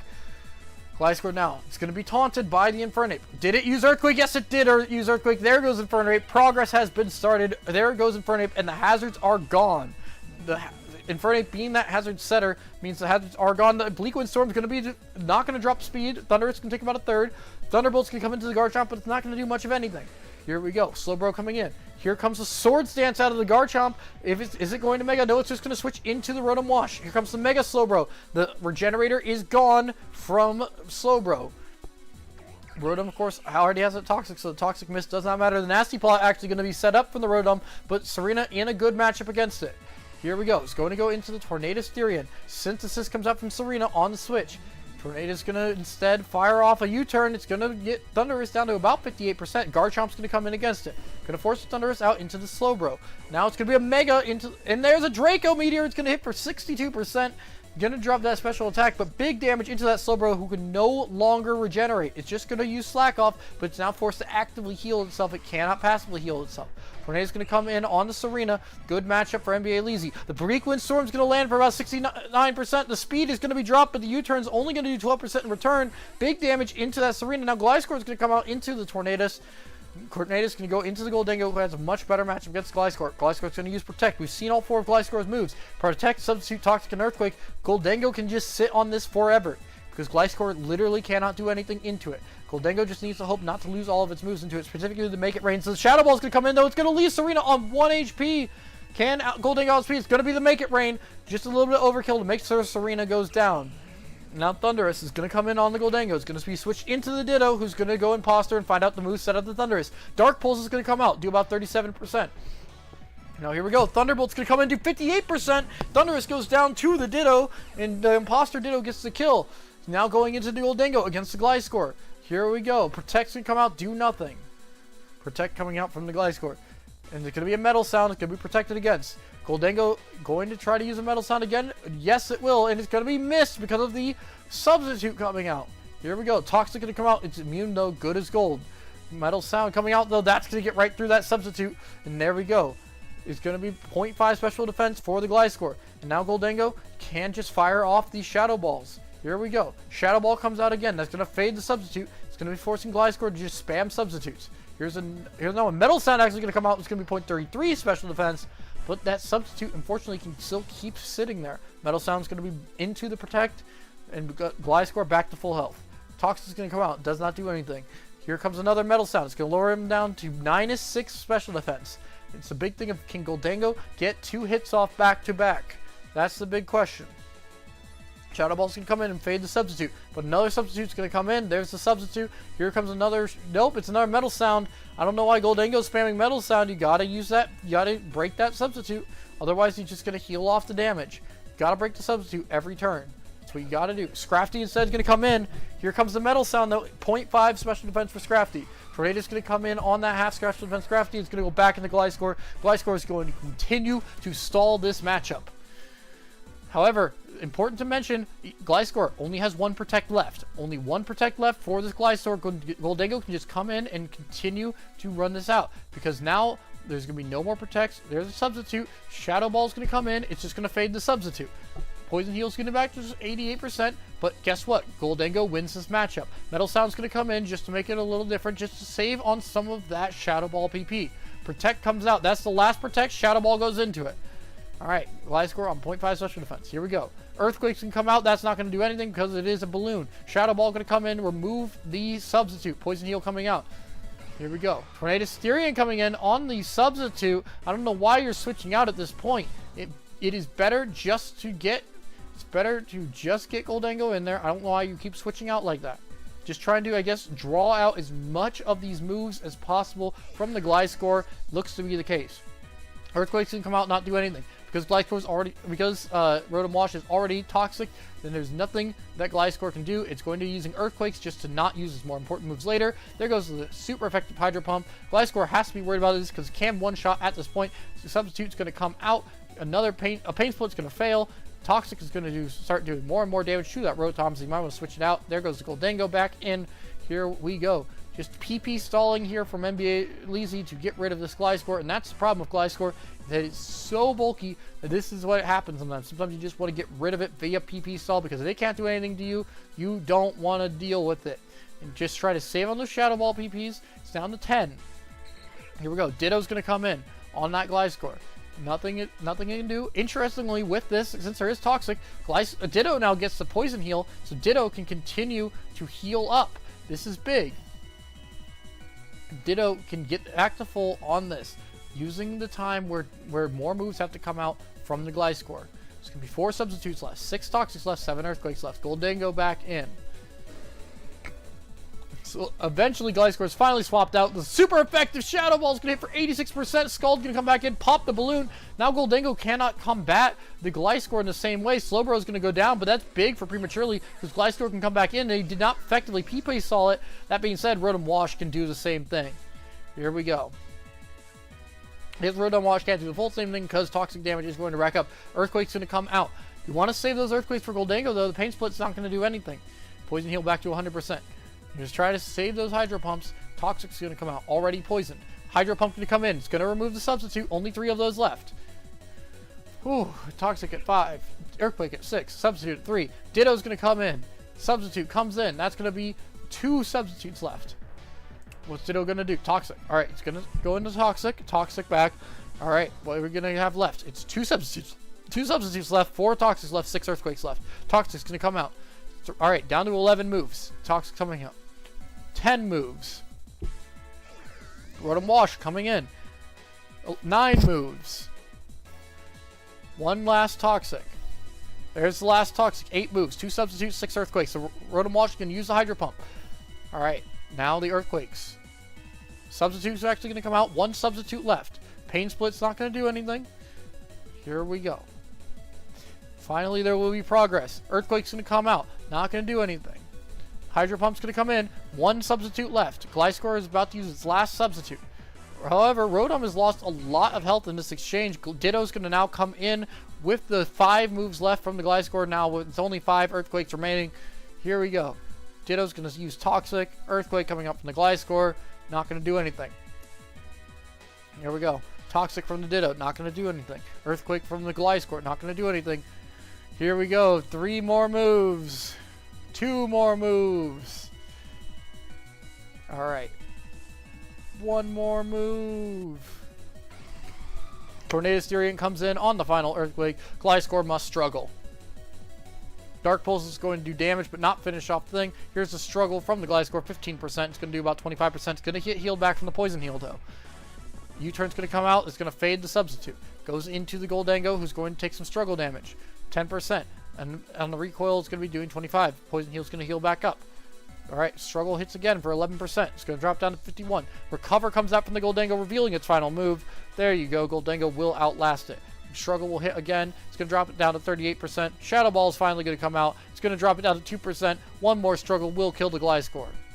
There goes the struggle. There goes Gliscor. The nightmare is over. Shadow Ball does not happen.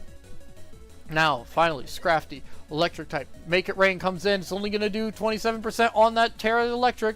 Knockoff's going to come in and do about 51%. We're back to actually doing damage, guys. Recover is going to come in. It's going to be about a net neutral, but it's going to be a bulk up from the Scrafty. So now Scrafty now in a great position to finish off this game. Tornado Steering going to come in, bulk up a second time from the Scrafty, who is a Terra Electric type, so it isn't a good type matchup with the Tornadus. U-Turn's only do about 7%, goes into the Mega Garchomp. What's going to be the move? Knockoff's going to hit 57%. 1 more of those knockoffs will be enough to finish off the Garchomp. The Earthquake only going to do 54%. Drain Punch is going to land in. That's going to crit. It's going to be enough to heal up the Scrafty up and take down the Garchomp. Will prematurely be able to sweep them now. But, oh, here it comes. Ditto. Does not get the Terra type. The knockoff is going to do 42%. Remove it. But the rest is going to come out from Scrafty. Is Rest, Bulk Up, Drain Punch, Knockoff. Here we go. It's going to be a fast asleep.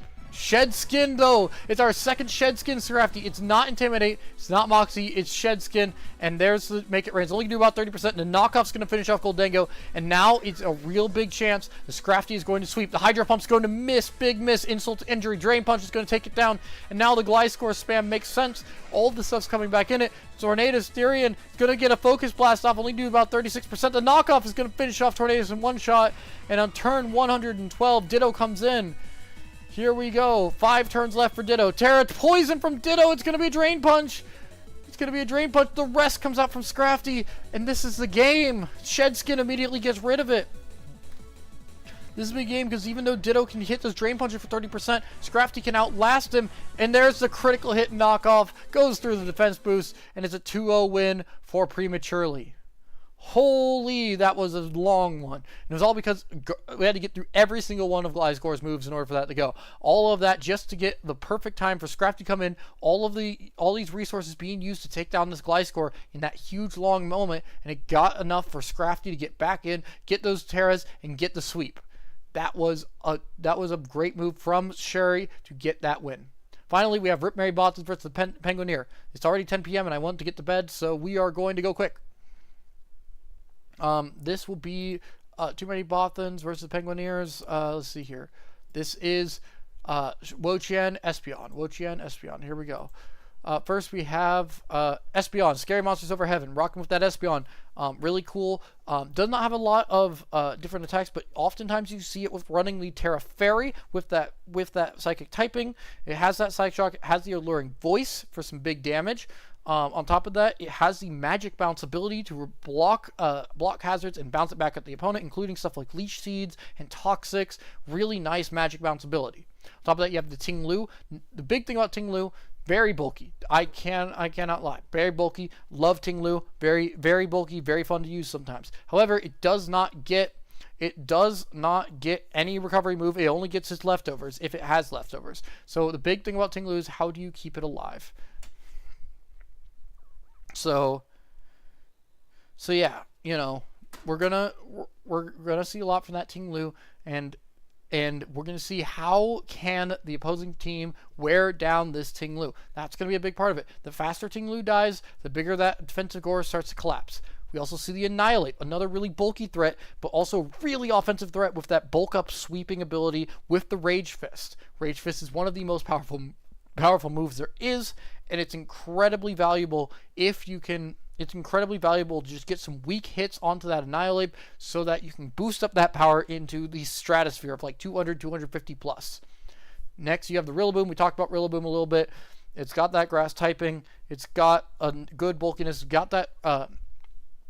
It's got the grassy terrain, which Hitmonlee is an Unburdened Sweeper down here, so an Unburdened Sweeper is on this team. That being said, it's a low tier sweeper. On top of that, Rillaboom does get the fake out, does get U-turns, stuff like that. So Rillaboom can be very powerful on the defensive front. Next, we have Raging Bolt. Raging Bolt is a nightmare. We have the Thunderclap. We have the Calm Mind. We have the Draco Meteors. Raging Bolt has a really good typing for all of that. Next, we have Heatran. Heatran's one of my personal favorite. I love pairing it with Mawile Mega. In this situation, it's not paired with that, but it has a lot of these same categories. A lot of times, Heatran can be run with Assault Vest. It can be run with Balloon to avoid those 4 times ground weakness. But Heatran with that Flash Fire plus the Fire Steel type is very good defensively. Also can set up rocks. Also can use Heat Wave or Flamethrower plus the or Lava Plume if you want to get more burns. Has Flash Cannon. Does have Eruption if you want to be more offensive with it. Has a lot of different options like that. Heatran also has Earth Power, so Heatran can be really good on the special side, really good bulky special sweeper, and also can just be bulky in general. Next, we have Tentacruel. Tentacruel is a water poison type. I believe it has Toxic Spikes, but also can remove them. It also can Rapid Spin. It's a big Rapid Spinner. Has a really good bulky water plus poison. Really nice pickup there on the defensive front. Next, we have Iron Jugulus. Iron Jugulus, probably with some booster energy or with a choice item, can be very good. It is a Dark Flying type. It's interesting because it does not have the greatest moves as a Dark Flying type to be a full-on sweeper like Hydreigon can. But, it has some ability to do something. It also has a counter Electric Terrain option. It can be really nice. Next, we have Swellow. Swellow is a Guts sweeper through and through.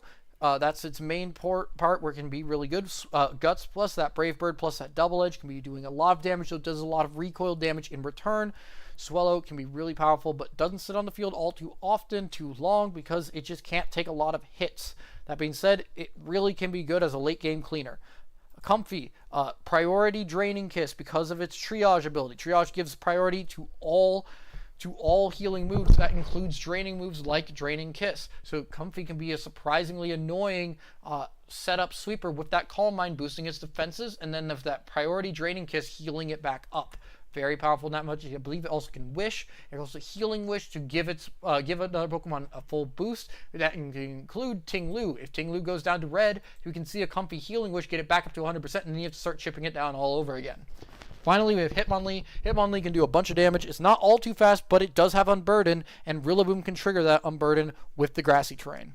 Next, we have Bummer on the other side with that Terra Wo-Chien. We talked about that being a nightmare to deal with. We saw it with the Terra Fire before. Wo-Chien can be a really big nightmare because when it doesn't have that 4 times weakness, it can really just sit on that field. It lowers that attack. It has a lot of special defense. It's really good. On top of that, we talked about Latios before. Has a lot of different options. Aura Sphere, Luster Purge, Draco Meteor, Dragon Pulse. Can Dragon Dance. We saw Dragon Dance plus Scale Shot before. That can be a really powerful way to use Latios. Next, we have Blaziken. Blaziken, I believe, gets Speed Boost in this.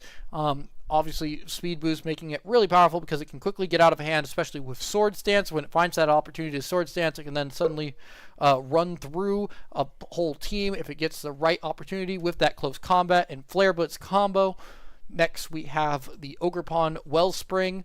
Ogerpon Wellspring, of course, has that water absorb on the water and grass. Really nice complement to Blaziken, allowing it to switch out when the time isn't right to sword stance, getting it into Ogerpon to heal up.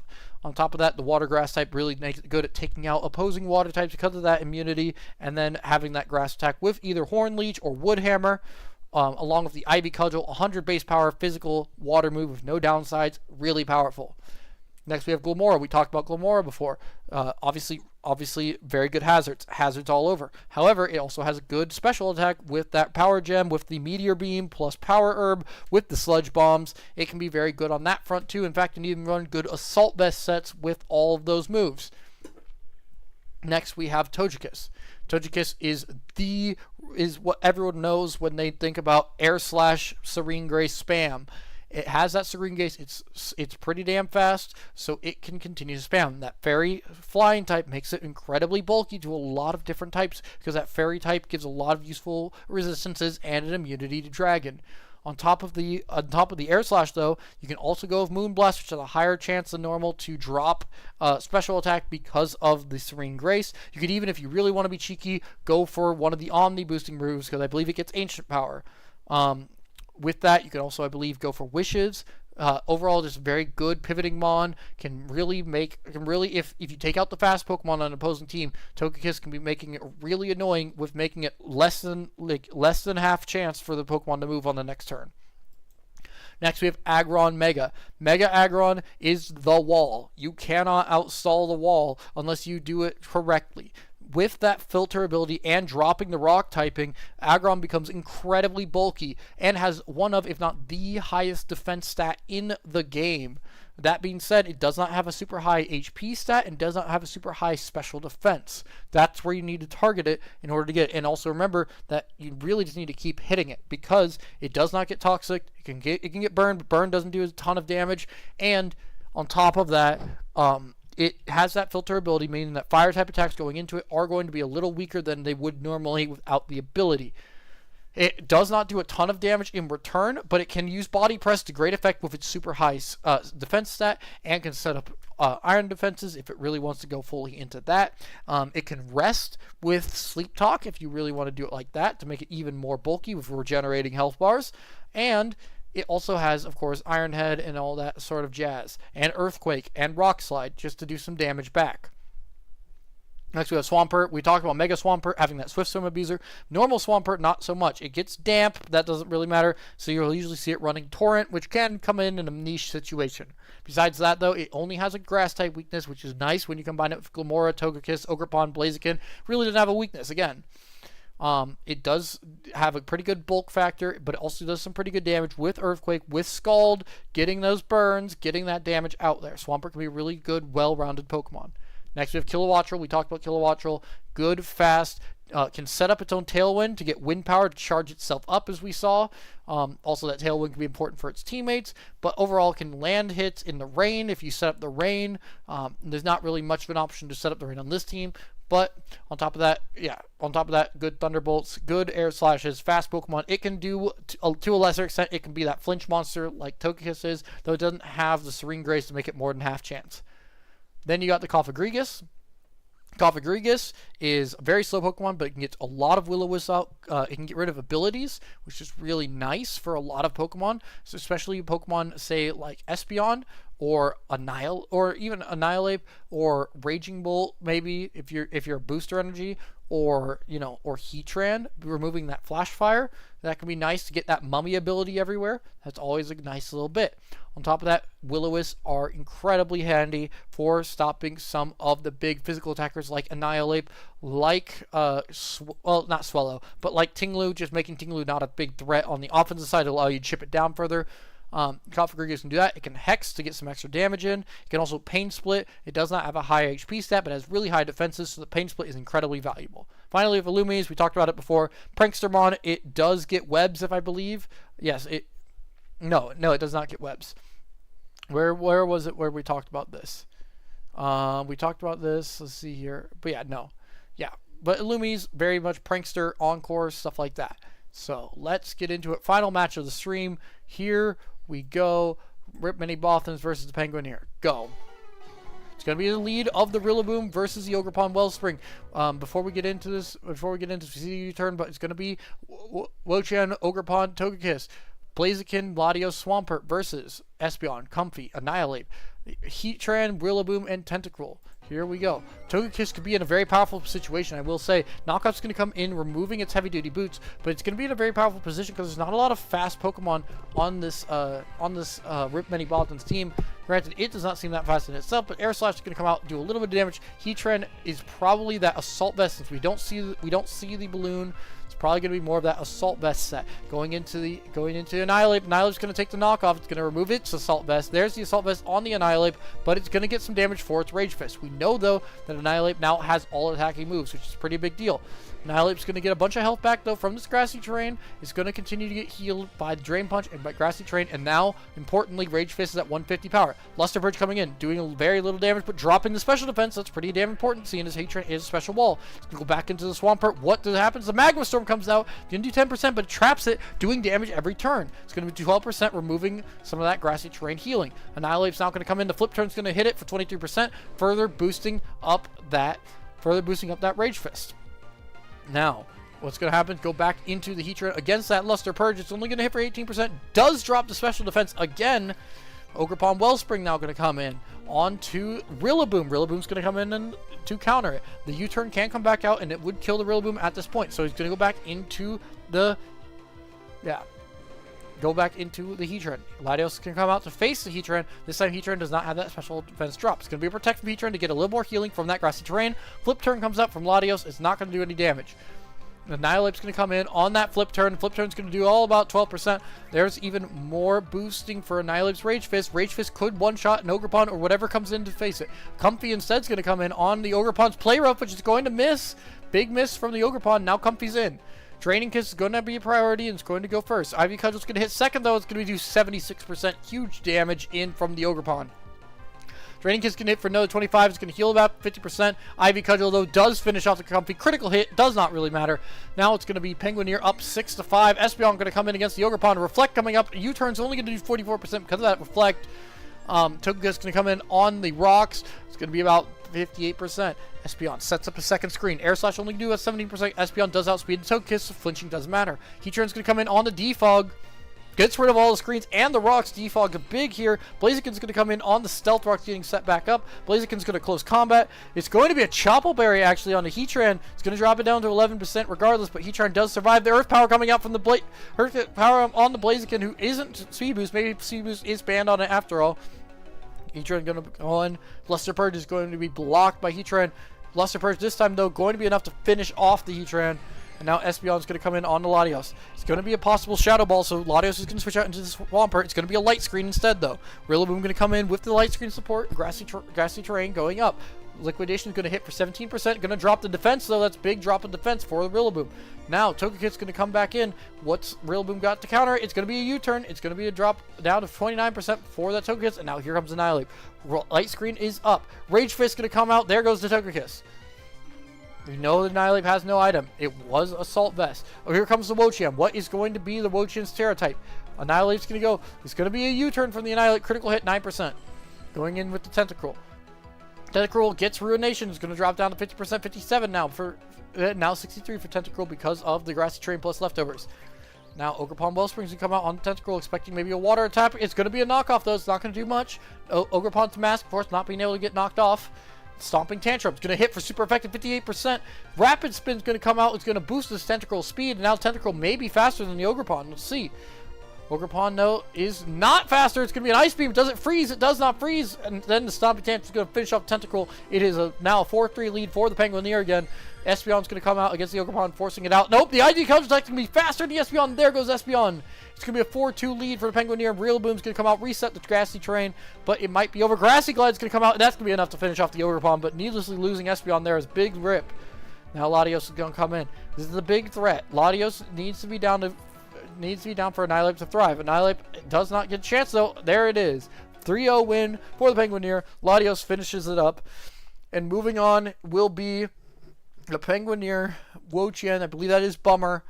Congratulations, you are moving on into the semifinals, I believe. Yeah, we still have Mimico and Silver left, but Bummer will be facing off against whoever can play those. So, yeah, that's going to be part 1 of this stream, streaming tomorrow at 2 p.m. Central. So I hope to see more people there. And yeah, sorry I have to split up in 2 parts. It's just there's a lot of matches. I really want to go in depth on these teams, and we started somewhat, later than maybe we probably should have. I didn't really plan out how much was already done and how much I wanted to actually do with this. So for the meantime, thank you all for watching the stream. Thank you all for watching the VOD, for all you watching that, and I hope to get back to you with our next set coming in tomorrow.